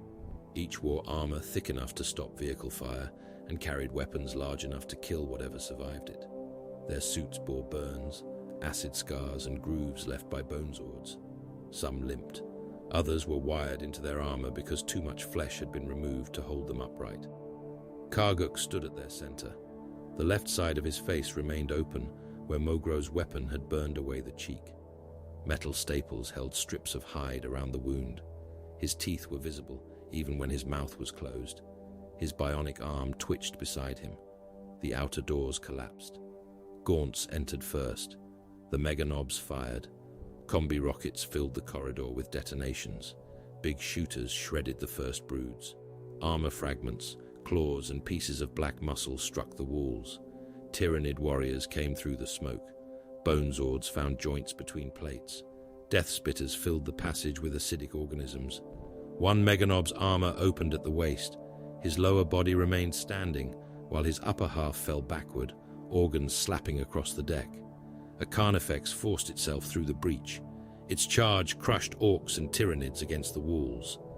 A Meganob vanished beneath one hoof, armor and skeleton collapsing into a red-green layer no thicker than a plate. Karguk attacked. His bionic claw closed around a warrior's torso. The malfunctioning limb refused to release. Karguk pulled. The warrior tore in half. Black blood and luminous organs spilled across his armor. He swung the upper body into another warrior, using the dead creature's bone Zord arms as blades. The second warrior staggered. Karguk beat it again, and again. Carapace broke. Limbs came away. He continued until the first warrior's torso collapsed into meat around the bionic fingers. The Carnifex reached him. Karguk ducked beneath its talon and drove his power claw into the joint. The blades closed. Bone split. The limb fell, scything through two Meganobs as it dropped. Rockets struck the beast's head. The Carnifex's face disappeared. Its body continued forward and buried Karguk beneath it. He forced himself out through the opened throat. "Still here," he growled. Behind him, Urzod screamed. Zagdreg activated the throne. Psychic force passed through the copper spikes and into the captured organ. The severed Weirdboy heads opened their mouths and shrieked with voices they no longer possessed. Urzod's mind entered the synaptic web. He shaped himself into a wound. Distress, reproductive damage, brood nexus exposed, need, gather, feed. The false signal passed through the planetary organisms and entered the fleet. Urzod's body arched. Blood ran from every spike. One eye burst. The memory of his own name began to tear away. He gasped. Zagdreg increased the power. The signal strengthened. Across the system, Tyranid formations changed direction. Hive ships attacking the outer worlds turned toward Ulgor's gut. Escort organisms abandoned the wreckage they were consuming. Mycetic spores altered descent paths. Planetary swarms followed the psychic pull toward transports, capillary towers and reclamation pools. The false distress call gathered Voraxe. It also gathered the Orks. Billions boarded transports across dying worlds. Battle wagons drove directly into landing craft. Stompers were chained beneath cargo vessels. Entire mobs climbed onto hulls when the holds filled and remained there as the ships launched. Gorzag watched the convergence from his command fortress. The hive mind examined the signal through thousands of synaptic organisms. It found contradiction. The reproductive distress pattern was damaged. The location was wrong. The psychic texture carried green violence beneath the Tyranid imperative. Deception. The Maw of Voraxe changed course anyway. The gathered Orks represented biomass beyond any loss projected within the trap. Consumption would rebuild what the fleet had spent. Destruction of the Wa would remove the system's resistance. Even the machinery around Ulgor's gut could be broken, digested and rendered into useful mineral mass. The Maw advanced. Lesser hive ships closed around it. Escort organisms formed living screens. The void darkened beneath the final concentration of Voraxe. On the beacon moon, the Red Crown reached the inner gates. Karguk and the Meganobs stood before it, amid heaps of dead. Gorzag's voice came through every Vox channel in the system. Last transports are up. Kill cruisers turned toward Ulgor's gut. Rocks ignited their engines. Grav anchors hummed around the gas giant, while force fields flickered between moons. Gorzag looked upon the gathered fleets. The Kunin was finished. He raised his power claw. "Now," he said, "we stop being cunning." The Maw of Voraxe filled half the heavens above Ulgor's gut. It was not shaped like a ship. Ships possessed lines, decks, and engines. The Maw possessed layered carapace, sensory veins, and vast organs that contracted beneath armor thicker than fortress walls. Its hooked silhouette drifted before the gas giant's amber storms, like a predator feeding against the face of a world. Lesser hive ships formed a living barricade around it. The Orks attacked anyway. Rocks went first. Engines hammered into hollowed asteroids ignited together, pushing the weaponized mountains toward the Tyranid formation. Gun decks fired until recoil broke them from their mountings. Boys stood upon exposed hulls, roaring into the void, while frozen blood boiled from their mouths and noses.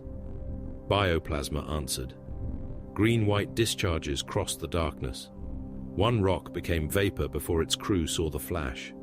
Another split into burning continents of stone, each fragment still crowded with Orks firing weapons at anything within range. Kill cruisers followed behind them. Several were already crippled, their engines held together with chains and the psychic certainty of their crews.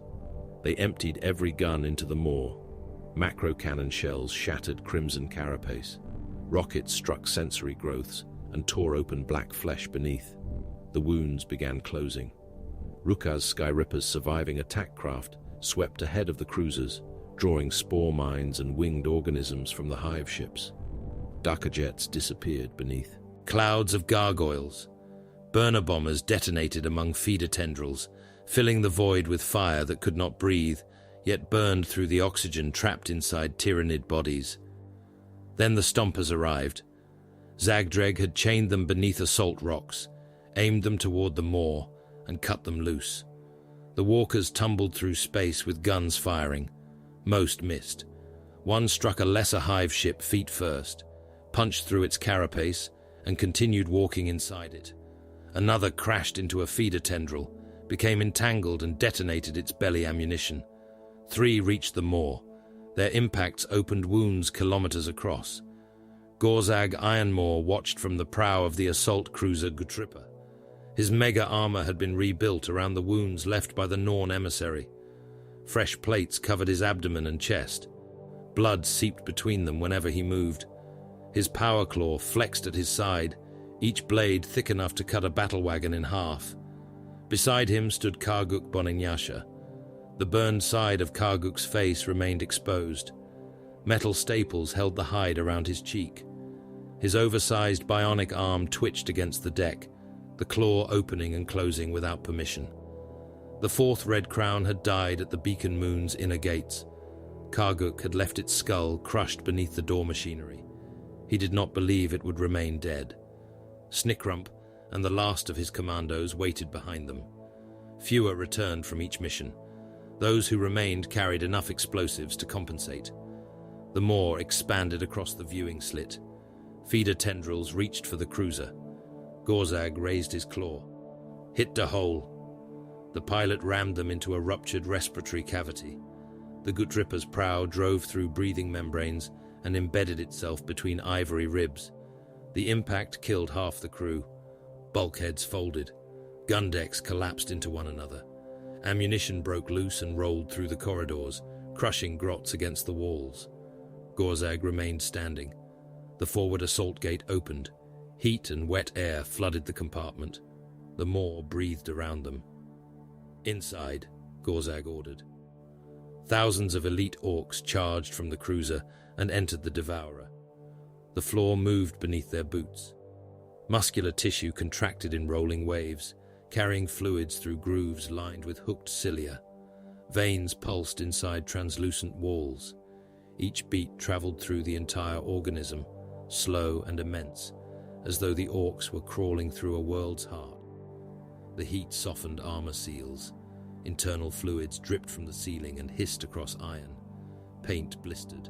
Metal smoked. Exposed flesh developed white sores where droplets landed. The maw reacted to the boarding wound. Tissue tightened around the Gutrippa's prow. Blood vessels sealed. Immune organisms emerged from pores and fleshy ducts. The first were small, pale creatures with cutting mouths. They swarmed the Orcs' boots and climbed beneath armor plates. Boys stamped upon them until the floor became a paste of chitin and black fluid. More came from holes in the walls. Genestealers followed. They moved through vascular tunnels faster than Orc weapons could track. Crimson bodies flashed between folds of tissue. Claws struck, vanished, and struck again. A Meganob lost his arm at the shoulder. The severed limb remained attached to his weapon. He picked it up by the wrist and used it as a club until a genestealer opened his throat. Another creature dropped upon an orc from above. Its claws entered beside the spine and peeled him open toward the shoulders. Ribs snapped outward. Both lungs fell from the body and slapped wetly against the living floor. The orc turned, saw what had happened, and tried to shoot the genestealer before his legs stopped obeying him. Karguk's power claw caught it around the skull. He crushed until the inner jaw burst through the back of its cranium. "Keep moving." The boarding force pressed deeper. Pyrovores waited in the next chamber. Their weapon organs swelled and discharged burning biological compounds. The fire clung to armor, flesh, and walls. It entered vents, crawled beneath plates, and continued burning inside wounds. An orc staggered from the flames with his abdomen open. His intestines burned where they hung from him, blue fire moving along the coils toward his body. He tried to stuff them back inside and only spread the burning secretion across his chest. Gorzag walked through him. The war boss fired his combi rocket. The projectile entered the nearest pyrovore's mouth. Its body burst, spraying burning fluids across its own brood. Orcs charged into the flames. Choppers struck armor. Sluggers fired at distances too close to miss. Boys vanished inside the burning mass and continued roaring until their throats charred shut. Rippers poured from the walls. They emerged in rivers, crawling from ducts no wider than fingers and widening them with jaws. They buried wounded orcs beneath snapping mouths. Armor disappeared. Flesh followed. Bones cracked as the swarm ate through them to reach marrow. One knob fell beside a digestive canal. Tendrils caught his legs and dragged him over the edge. He seized another orc's ankle. Both were pulled into the channel. Muscular walls closed around them. Armor crumpled with the sound of metal being folded in a press. Their bodies broke inside it. Flesh and iron crushed together before the canal carried the mass away. Zagdreg's voice crackled through Karguk's vox. "Left." Karguk looked at the 3 passages opening ahead. "Which left?" "Dar left 1. There's 2. Take Dar more left 1. The captured synaptic organ remained on the beacon moon, wired into Urzod's throne. Zagdreg had painted orc glyphs across its flesh and connected the markings to crude tracking equipment carried by the boarders. The glyphs responded whenever the assault force neared a major synaptic structure. They also responded to stomachs, reproductive chambers, and several organs Zagdreg could not identify. Karguk entered the passage indicated by the brightest rune. It opened into a digestion sac. The floor membrane split beneath the first mobs. Orcs fell into acid deep enough to submerge stompers. Their armor dissolved around them. Green bodies surfaced, blackened and stripped of skin, before feeding organisms pulled them down. Karguk stepped back. "Wrong way," Zagdreg's voice answered. "Useful to know. Try knowing before we go there. Take the other left." The maw tightened around them. Internal muscles contracted across entire chambers. Rib-like arches shifted. Orcs caught between them were crushed into the walls. One support closed around a mob and compressed them until bodies fused into a single mass of armor, meat, and broken weapons. Blood jetted from every gap. The bone arch released, leaving the remains embedded in the floor. The ship began digesting itself. Acid flooded passages containing the borders. Membranes ruptured deliberately, pouring enzymes through tissues the maw no longer attempted to preserve. The fluids killed immune organisms beside the orcs. Damaged sections blackened and sloughed away. The hive mind was cutting infection from its body. Thousands died. Their weapons remained. Rockets exploded inside vascular chambers. Promethium entered the maw's blood. Metal fragments lodged in organs. Burning fuel spread through tissues with no means to expel it. Necrosis followed the orcs. Walls darkened behind them. Veins hardened and burst. Entire corridors lost sensation and collapsed. Snickrump stopped at a neural junction. Fleshy conduits spread from a pulsing chamber into every direction. Relay organisms clung to the walls, their narrow skulls embedded in folds of luminous nerve tissue.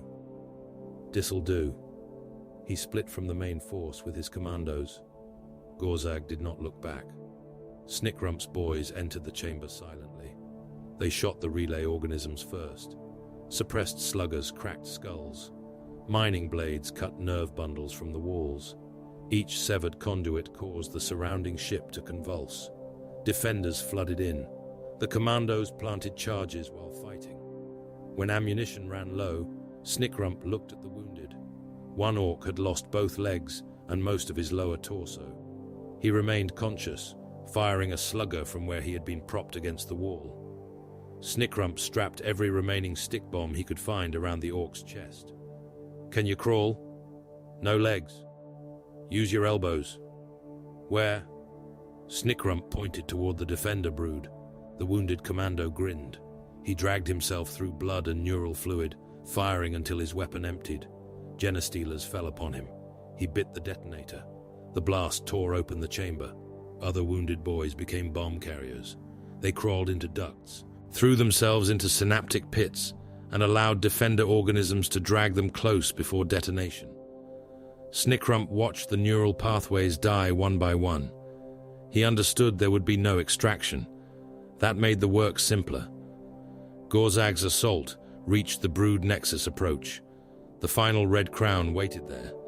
It was larger than any body before it. Layered armor protected every joint previously severed by orc weapons. Heat-resistant plates covered its thorax. Sensory growths tracked movement through smoke. Dense bone ridges shielded the skull against power claw impacts. Its bone sword carried hooked edges designed to catch armor. A living whip coiled around its other arm. Warrior broods filled the chamber behind it. The red crown attacked. Its first stroke divided a meganob from shoulder to hip. Powered plates separated around the wound. The orc's upper body struck the floor before his legs fell. The backswing removed another knob's head. The living whip struck Gorzag. It coiled around his power claw mounting, tightened and pulled. Armor tore. Cables snapped. The entire weapon came free from the war boss's arm in a shower of blood and sparks. The red crown threw it aside. Gorzag looked at the stump. Rude. Karguk charged past him. His bionic claw caught the bone sword. The impact sheared 2 mechanical fingers away. His power claw struck the tyrant's armor and tore loose a single plate. The red crown drove a hoof into Karguk's chest. Ribs broke. He hit the wall hard enough to sink into the membrane. Gorzag entered the brood nexus, while the tyrant turned to finish him. "Karguk." The knob dragged himself upright. "I got it." Gorzag disappeared through the opening. The red crown struck again. Karguk caught the blade between both claws. The bionic arm spasmed. Its pistons reversed. The limb tore itself from his shoulder and remained hanging from the bone sword. The tyrant ripped it free and cast it aside. Karguk fired his slugger into its face. The shells achieved nothing. The red crown's talon crossed his skull. His left eye vanished. The claw entered the socket, tore through the cheek, and withdrew, carrying the eye, fragments of bone, and a strip of muscle. Karguk staggered blind on one side. The tyrant advanced. He retreated beneath a bone arch, already cracked by the fighting. The red crown followed, recognizing weakness, closing for the kill. Karguk looked upward. Then he fired his final rocket into the arch. Bone collapsed. The red crown disappeared beneath tons of calcified tissue. Its upper body remained free. The bone sword slashed across the floor. The living whip coiled toward Karguk's legs. He seized a fallen rocket launcher. The tyrant opened its mouth. Karguk forced the weapon between its jaws. "Remember this." He pulled the trigger. The red crown's skull erupted. Armor held around the blast long enough to direct the explosion inward. Its head swelled, split, and emptied itself through the mouth and sensory sockets. Luminous neural matter sprayed across the collapsed arch. The body continued struggling. Karguk stamped upon its throat until the spine broke. Inside the nexus, Gorzag found no queen. He found an organ that filled a cathedral of flesh. The Norn Queen Brood Nexus was fused into walls, floor, and ceiling. Reproductive ducts opened around a central synaptic mass. Egg sacs hung in layers, each containing embryonic organisms suspended in translucent fluid. Some were gaunts, others were unfinished monsters, their limbs still soft, armor only beginning to harden around exposed organs. The Nexus sensed Gorzag. Every sac opened. Half-formed creatures fell around him. Some collapsed, unable to support their own weight. Others crawled forward on incomplete limbs. One possessed jaws, but no skin. Another dragged a body ending below the ribs, intestines still attached to the sac that birthed it. Gorzag tore through them with his remaining hand. He seized connecting tissues and pulled until they snapped. Nutrient fluid flooded the chamber. Embryos drowned in the fluids intended to sustain them. The central mass contracted. Psychic pressure drove Gorzag to one knee. He stood again. "You're big," he growled, "but you ain't Orky." He buried his arm in the synaptic tissue. Fingers closed around pulsing cords. Gorzag tore them free. The Nexus convulsed. Across Voraxe, synaptic control flickered. Hive. Ships drifted from formation. Escort organisms turned upon empty space. Planetary broods froze, scattered or attacked the nearest movement. The maw sealed the Nexus. Muscular doors closed over every route. Bone plates locked together. The boarding force was trapped inside the dying organism. Zagdreg's voice reached Gorzag through broken static. "Boss, Maw's hurt, but it ain't in the middle yet." "Middle of what?" "Dar trap." Gorzag looked around the chamber. The dying Nexus pulsed beneath his boots. Beyond it lay the neural pathways of the greatest organism in Voraxe. "Can it still move?" "Probably." "Can I steer it?" A long pause followed. "Probably." Gorzag smiled. Outside, Ulgor's gut burned beneath gathering fleets. Inside the Devourer, the war boss pushed his arm deeper into the exposed synaptic mass. "Tell me where to pull." Ulgor's gut began to die before either fleet fired. Gravitic engines buried in its moons dragged at the gas giant's upper atmosphere. Amber cloud belts twisted out of shape. Cyclones wider than continents stretched into burning spirals. Hydrogen, methane, and poisoned vapors rose from the world in immense streamers, caught between custom force fields that should never have reached so far. The machinery around the planet screamed. Rocks shook upon altered orbits. Crippled warships strained against chains linking them to orbital anchors. Force field towers spat green lightning between hollow moons, while plasma reactors glowed through armor housings already melting around them. Inside the gravitic corridor, the surviving organisms of Hive Fleet Voraxe gathered around the wounded Maw. The dominant Hive ship bled into the void.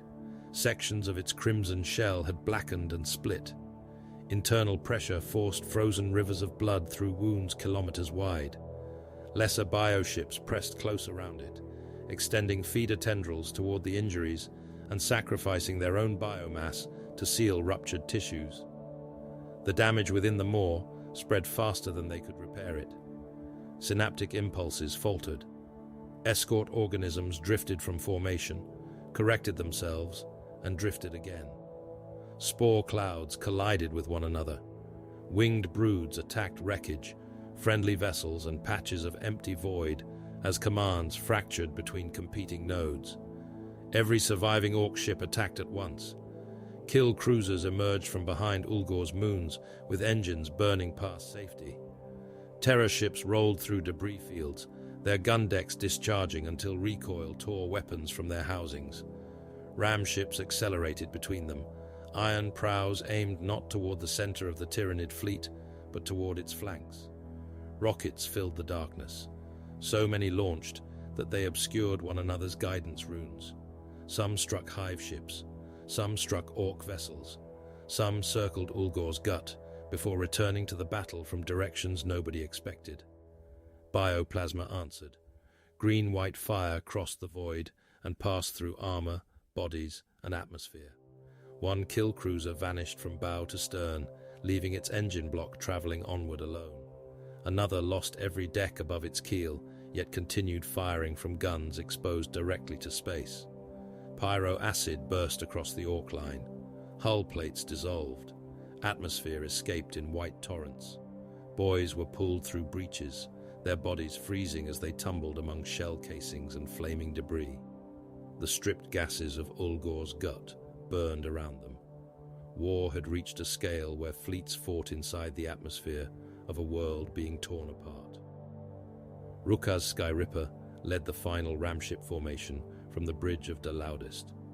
Half the kill cruiser was missing. Its starboard batteries had been consumed by feeder organisms.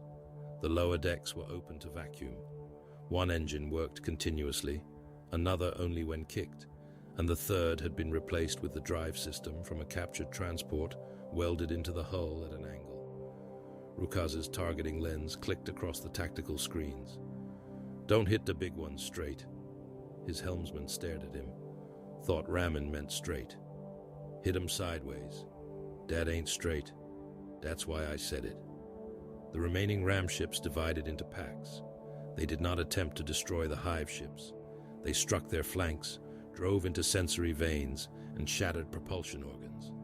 Each collision pushed the living vessels deeper into the gravitic corridor. A ram ship hit a bioship behind the forward armor. Its prow entered flesh and remained there while engines continued firing. The Tyranid vessel turned beneath the force, colliding with another organism. Both drifted toward Ulgor's gut. Other Ork craft did the same. Metal wrecks hammered living ships from the edges of the formation. Cruisers used their own deaths as steering thrust.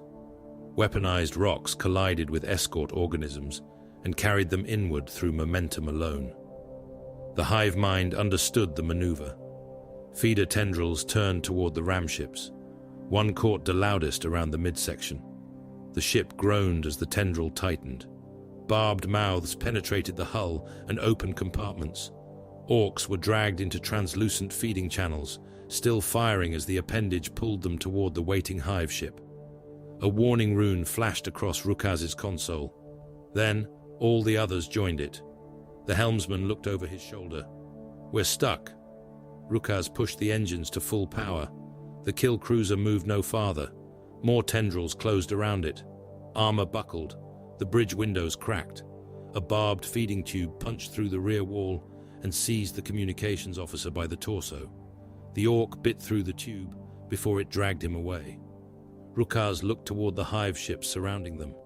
Then he opened the magazine controls. Every ammunition vault aboard the Loudest unlocked. Rockets, shells, incendiaries, and unstable warheads began feeding directly into the overheating reactor chambers. The helmsman grinned. "We landing?" Rukaz pulled the detonation lever. "Course we are." The Loudest became a star. The explosion tore through the feeder tendrils, entered the hive ship attached to them, and ruptured its internal cavities. Fire expanded through the living vessel. Its carapace split along the spine. The blast struck 3 nearby bioships and hurled them deeper into the corridor. Rukaz's final transmission crossed every Ork frequency. "That counts as landing." Then the fire swallowed him. On the largest construction moon, Zagdreg Geargrinder activated Dar Big Cook Up. He drove both hands into the main control bank. "Turn everything on." Mechs pulled levers. Grots hammered ignition runes. Gravitic engines awakened across Ulgor's orbit. The moons moved. Their paths shifted visibly against the gas giant, impossible momentum dragging them from ancient courses. Tidal forces cracked their surfaces. Fortresses split. Gun towers toppled into widening chasms. Whole work gangs disappeared as the ground opened beneath them. Custom force fields joined between the moving moons. Walls of green distortion bent burning debris into artificial barriers. Wrecked ships struck them, changed direction, and re-entered the battle. Clouds of atmosphere compressed between overlapping fields until lightning traveled through them in continent-long veins. The Tyranid fleet tried to scatter. The corridor narrowed.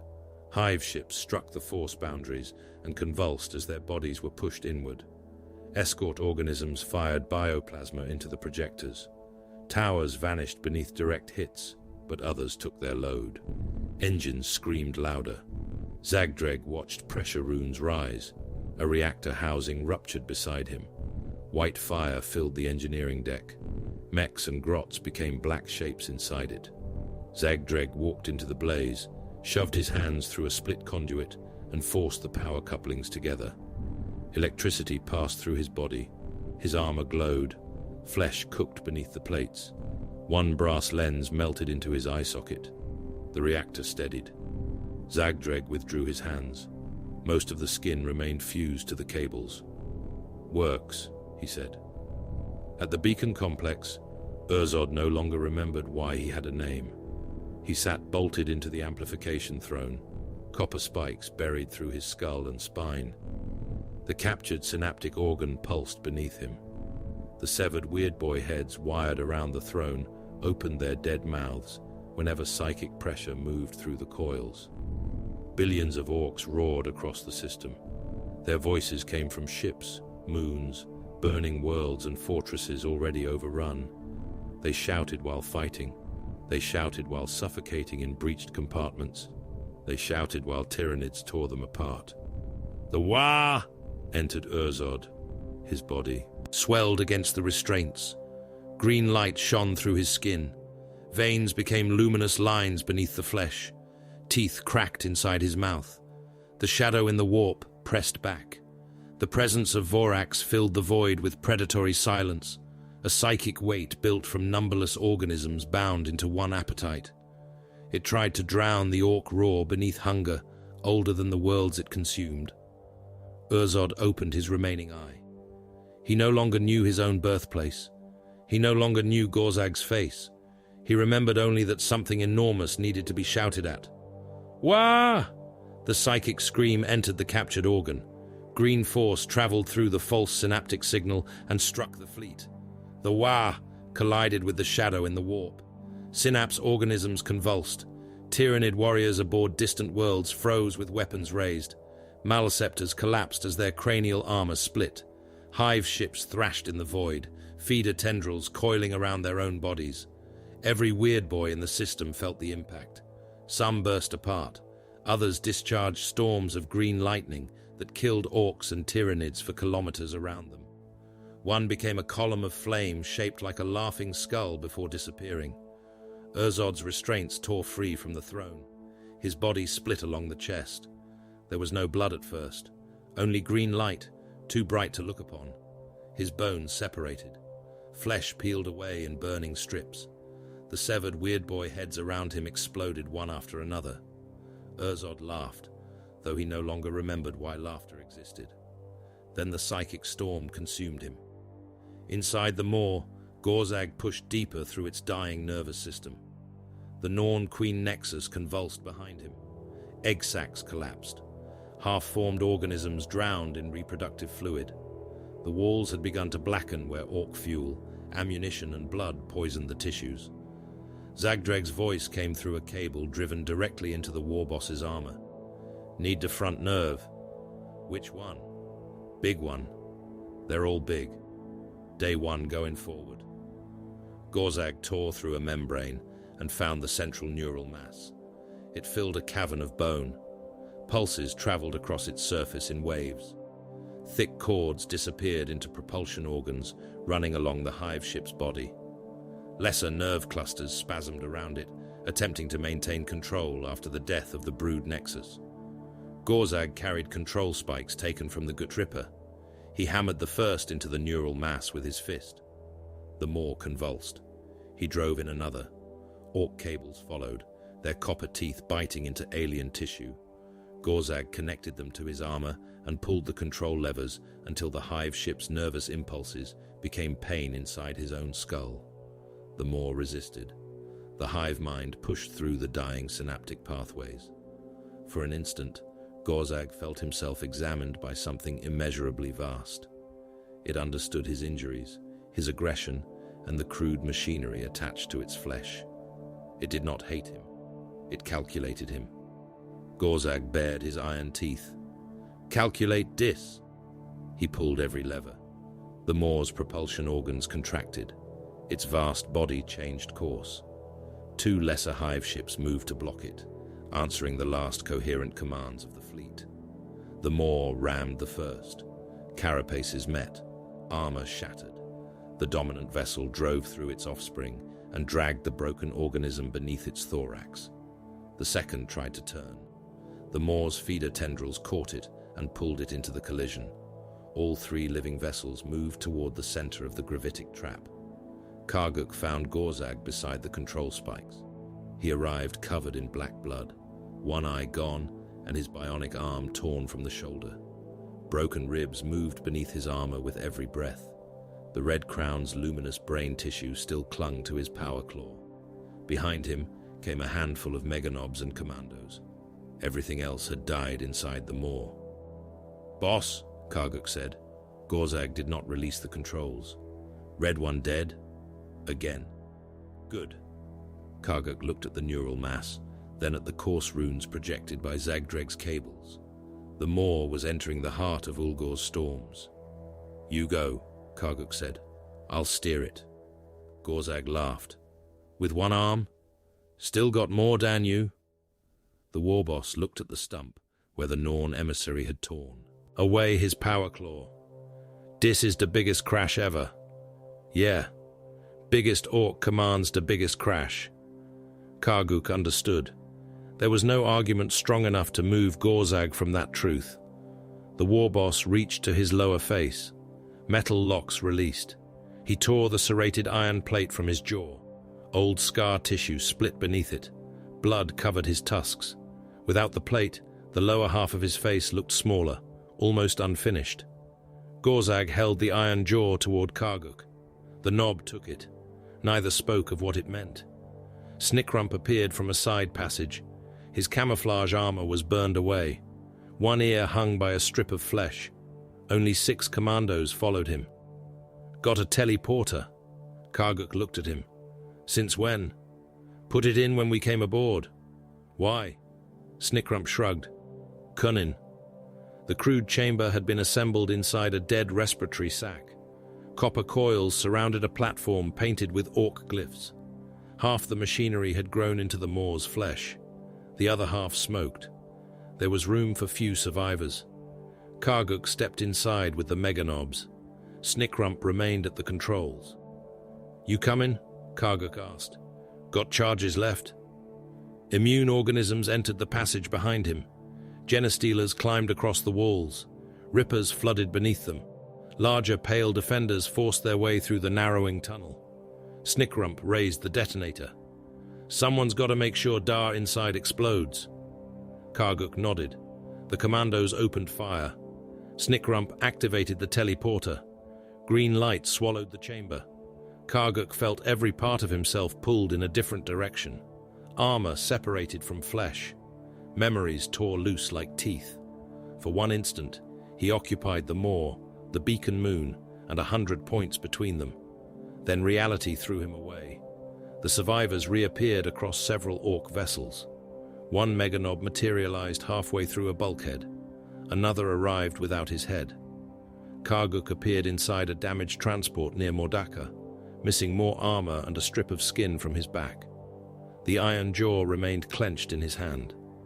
Behind him, aboard the Maw, Snickrump waited until the immune swarm buried his commandos. Claws opened bodies. Rippers stripped flesh from legs. A genestealer drove both hands through Snickrump's abdomen and lifted him from the floor. He pressed the detonator. Every charge planted through the neural chambers exploded. The Maw's internal synaptic web became fire. At Ulgor's gut, Zagdreg saw the dominant hive ship enter the center of the trap. He reached for the final lever. Heat had melted his tools into the floor. His armor had fused to the control station. Both hands were burned down to blackened bone beneath scraps of green flesh. The big mech laughed. "Now we cook." He pulled the lever. Gravitic engines dragged the atmosphere inward. Force fields compressed it around Voraxe. Hydrogen reached pressures no natural storm could create. Plasma reactors discharged into the trapped gases. Stolen warheads detonated across the corridor. Fusion began. White fire formed around the fleet. Zagdreg watched it expand through the workshop windows. The glass softened. Metal ran down the walls. His lenses melted. His remaining flesh caught fire. He continued laughing until his jaw burned away. Inside the maw, Gorzag drove every control spike deeper. The dying hive ship plunged into the heart of the reaction. Lesser vessels collided around it. Their bodies vanished beneath the rising light. Gorzag opened the system-wide Vox. Across Mordaka, the moons, the surviving ships, and the abandoned battlefields, Orks heard his last word. Wah! The white-green detonation consumed Voraxe. The maw disappeared first. Its brood nexus, reproductive chambers and neural mass became incandescent vapor. The hive ships surrounding it followed. Carapaces kilometers thick ceased to exist. Spores burned before they could hatch. Feeder tendrils became lines of ash. The explosion tore open Ulgor's gut. Millions of kilometers of atmosphere ignited. Moons cracked beneath the blast. Force fields collapsed inward. Everything within the trap became light. Hive Fleet Voraxe died as a coherent organism. Burning fragments crossed the system. They fell upon Mordaka like a second invasion. Karguk awakened beneath the wreckage of the transport that had carried him home. One eye opened. The other socket was sealed beneath dried blood. His left arm ended at the shoulder.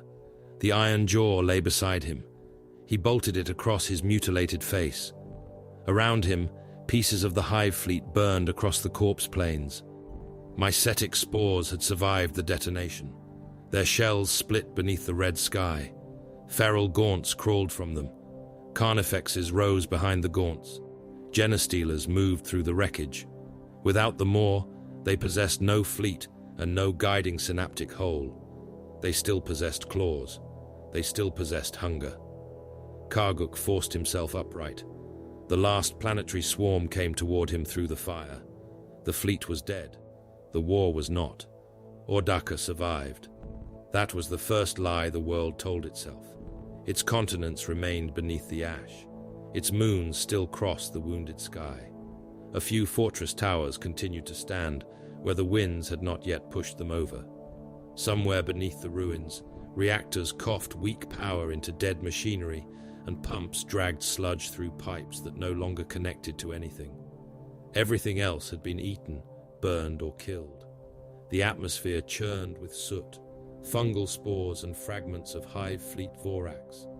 Shards of crimson carapace fell from orbit for days, striking the ground like meteors. Frozen organs burst against mountains. Severed feeder tendrils descended through the clouds in burning coils, some long enough to crush entire settlements beneath their weight. Mordaka's oceans were gone. Capillary towers had drained them into the fleet before the towers collapsed. What remained lay in stagnant pits mixed with nutrient slurry, blood, and industrial poison.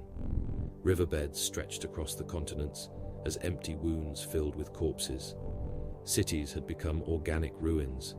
Tyranid membranes covered manufactoria from foundation to roof.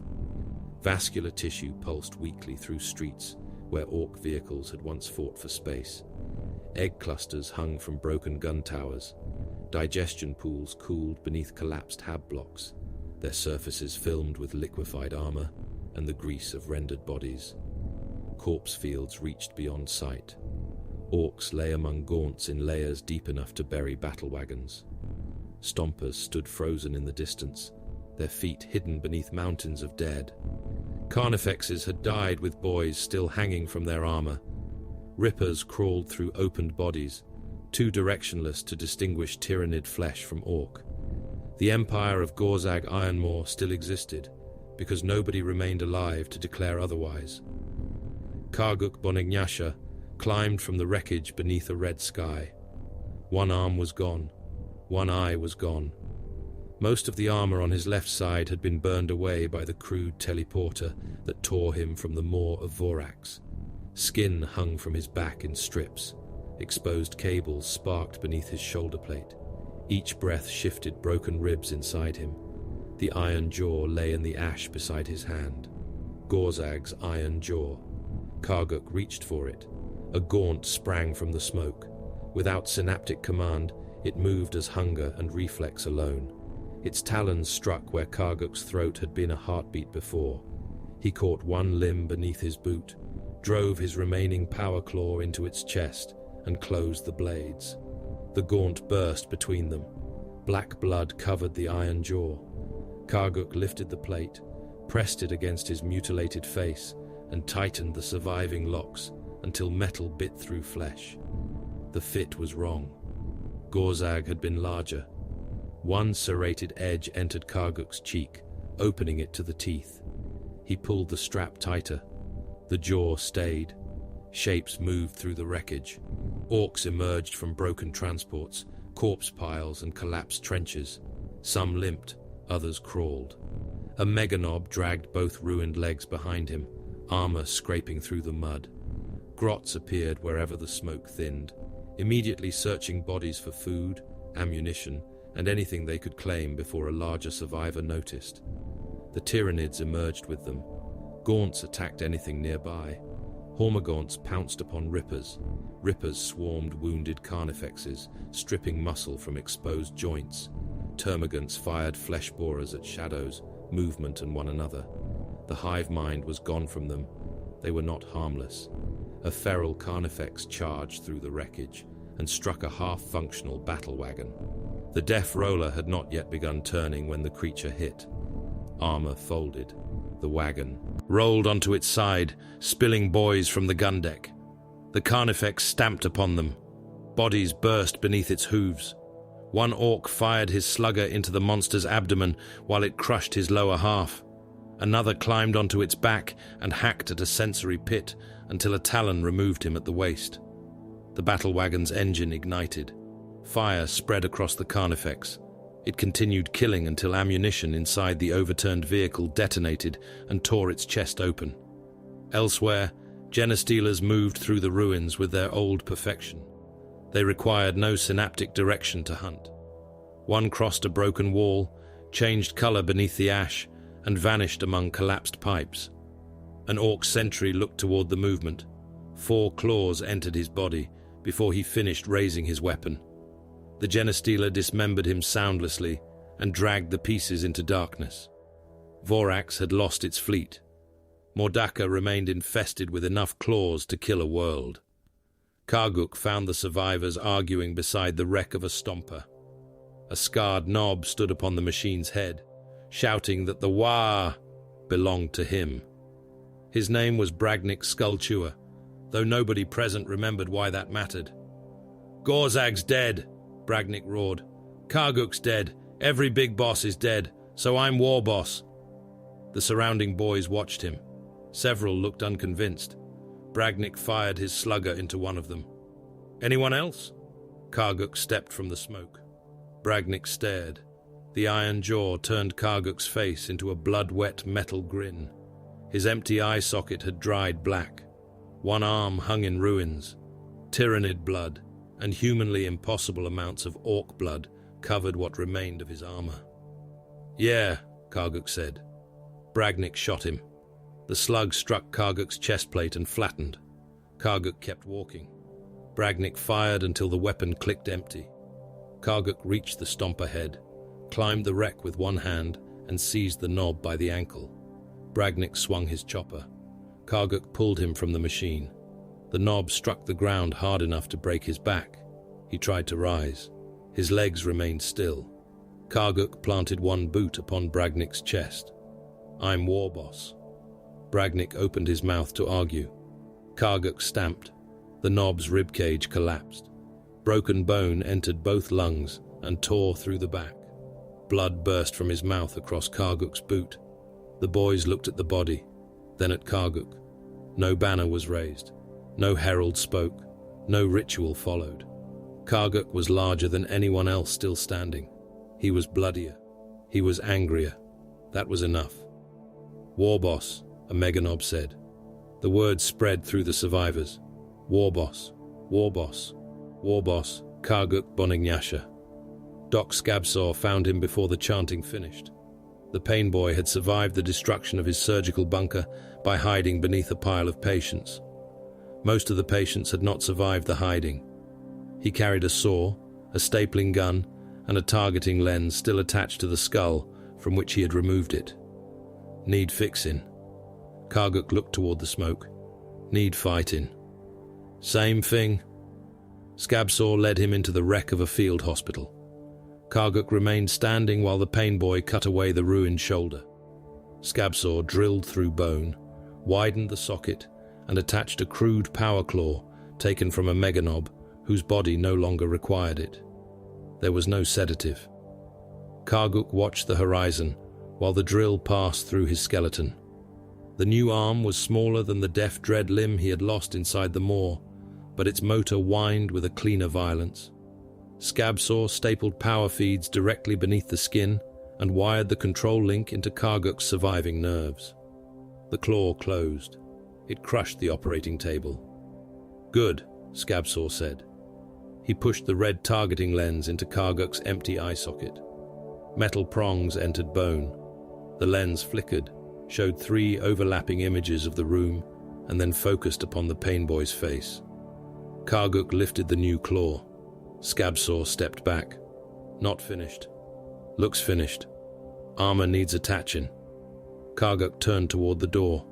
Scabsaw carried plates after him, stapling them directly into flesh as the warboss walked. Blood ran beneath each sheet of iron. Loose cables dragged from Karguk's shoulder, sparking whenever they struck the ground. A commando messenger met them outside. His lower jaw was missing. He spoke through a metal tube pushed into the wound. Found organized bugs. Karguk stopped. Red crown? The commando shook his head. Different big one. Warrior shape. Bigger. Lots of little ones starting to listen. The last organized Tyranid concentration had gathered in the ruins of Foundry District 9. The creature at its center was a Tyranid prime. Half its cranial armor had burned away during the death of Voraxe. One eye was blind. A bone-zawed arm ended at the elbow, and dried neural fluid crusted the synaptic nodes along its spine. It remained alive. Its presence reached the feral organisms around it in ragged impulses. Gaunts stopped attacking one another. Warriors lifted their heads. Rippers withdrew from corpse mounds and began moving in ordered streams. Millions gathered. The Prime was rebuilding control. Given time, it would establish brood nests, protect digestion pools, and preserve enough Tyranid organisms to reclaim the planet. Voraxe would not possess ships, but the infestation could grow beneath Mordaka for centuries. Karguk looked across the survivors. Burner boys carried fuel tanks patched with corpse leather. Looters dragged biocannons, broken artillery, and weapons stolen from vehicles too damaged to move. Meganobs had been loaded onto battle wagons because several lacked enough legs to walk. Gretchen crowded behind them. Karguk pointed toward the minefield ahead. Grots first.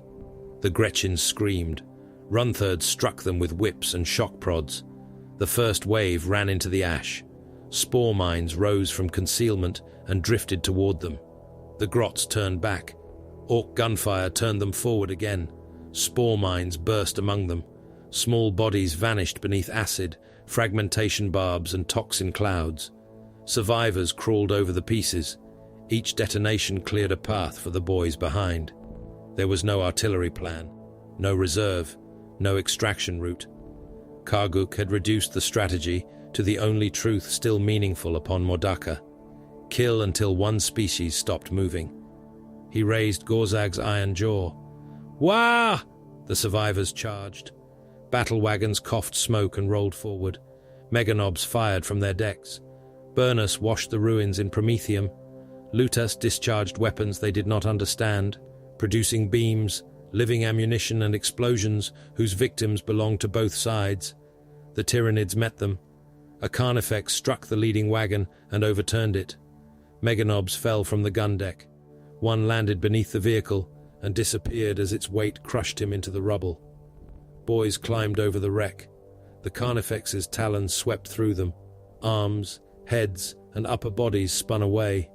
A Nob remained standing with his abdomen open, intestines hanging between his legs. He wrapped them around his waist and continued firing. Ripper swarms flooded the ground. Burner boys ignited them. The creatures boiled beneath the promethium.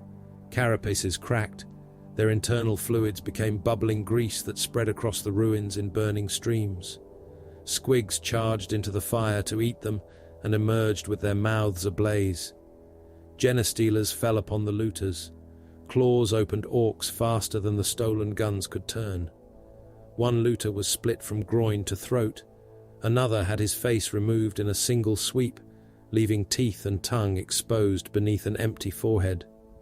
The survivors buried the Genestealers beneath bodies and beat them apart. At the center of the swarm, the Tyranid Prime completed another synaptic pulse. Warriors formed around it. Gaunts moved into firing ranks. Flesh-borer volleys crossed the battlefield.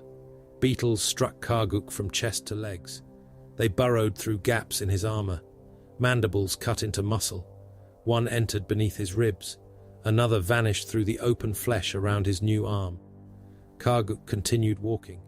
He could feel them eating him. The targeting lens marked the Tyranid Prime in red. A warrior attacked from his right. Karguk's power claw closed around its bone-zawed arm and tore it free. He drove the severed blade through the creature's mouth. A second warrior fired its death spitter. Acidic organisms burst across Karguk's armor. Iron ran down his body in molten strips.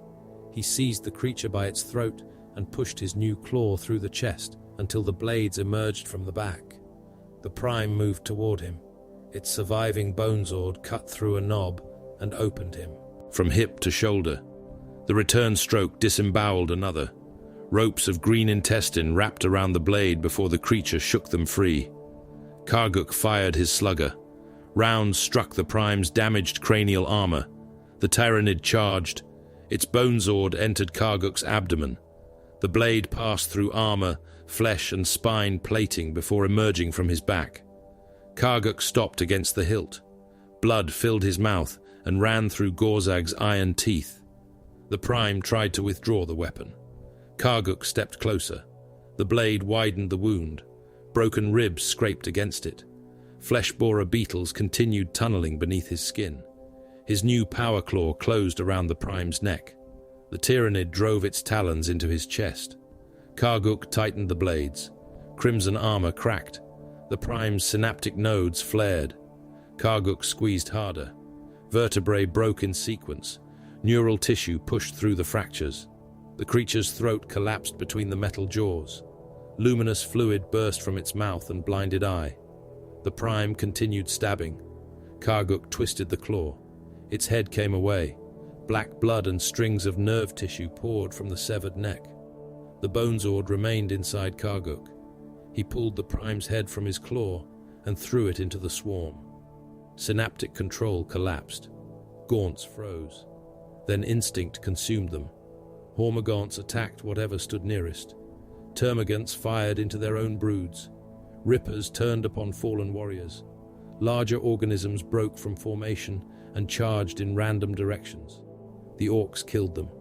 Burners swept the ruins. Deaf rollers crushed the scattering swarms. Looters fired until weapons overheated and exploded. Squigs fed until their bellies split. Karguk dragged the bone-zawed from his abdomen. Part of his intestine came with it. Scabsaw approached, carrying the stapling gun. "Hold that in!" Karguk pushed the organ back through the wound. "Still fighting?" "Fight's over." Karguk looked across the battlefield. The last organized Tyranids burned among the ruins. Den start cooking. The victory feast covered Foundry District 9. Fires rose from engine pits, collapsed trenches, and the hollow bodies of dead bio-titans. Orks dragged gaunt limbs, carnifex organs, and slabs of black meat toward the flames. Doc Scabsaw tested each kind upon Gretchen. Some grots died immediately. Others swelled, screamed, or produced smaller organisms through their mouths. One staggered 3 steps before something hatched inside his chest and began eating its way out. Scabsaw struck the creature with a hammer. "Dat bit needs more cooking." Roasted gaunt limbs were passed through the mobs. Carnifex hearts were cut into slabs and fried upon tank armor. Sections of bio-titan muscle turned on spits built from artillery barrels. Orks ate until they vomited. Then they ate more. Some died from toxins. Others burst when parasites hatched in their stomachs. One knob laughed as rippers chewed through his abdomen from within, swallowed another mouthful, and tried to bite the creatures when they emerged. The survivors laughed louder. More bugs. Past a leg. Dis bit's still moving. Dat means it's fresh. Karguk sat upon the Red Crown's broken cranial armor. Scabsaw worked around him, stapling the abdominal wound closed, while the war boss chewed a strip cut from the Tyranid Prime's neck. The meat tasted of iron, acid, and burnt oil. He swallowed it anyway. Across Mordaka, the corpse fields changed. Orkoid spores had saturated the soil throughout the war. They settled into digestion mud, ash, and Tyranid remains. Pale fungal caps pushed through dried blood. Squig larvae stirred beneath the surface. Gretchen growths swelled in darkness. The world would become green again. Not clean, never whole. Green. Much later, an automated Imperial probe entered the system. Its auspex scanned dead moons, broken fleets, and the wounded mass of Ulgor's gut. It recorded no coherent Tyranid bioships. No fleet-level synaptic network answered its presence. The probe classified Hive Fleet Voraxe as destroyed. Its transmission never reached the Imperium. An Ork gun battery shot it down for target practice. Karguk watched the wreck fall through the sky. Beyond it, at the edge of the Mordaka system, a shadow crossed the stars. It might have been another Hive ship. It might have been an Imperial vessel, a wandering hulk, or something older moving through the dark. Karguk stood. Gorzag's iron jaw gleamed across his mutilated face. Around him, the survivors lifted weapons, meat and drinking vessels. New fires burned among the ruins. The shadow grew. Karguk raised the iron jaw toward it.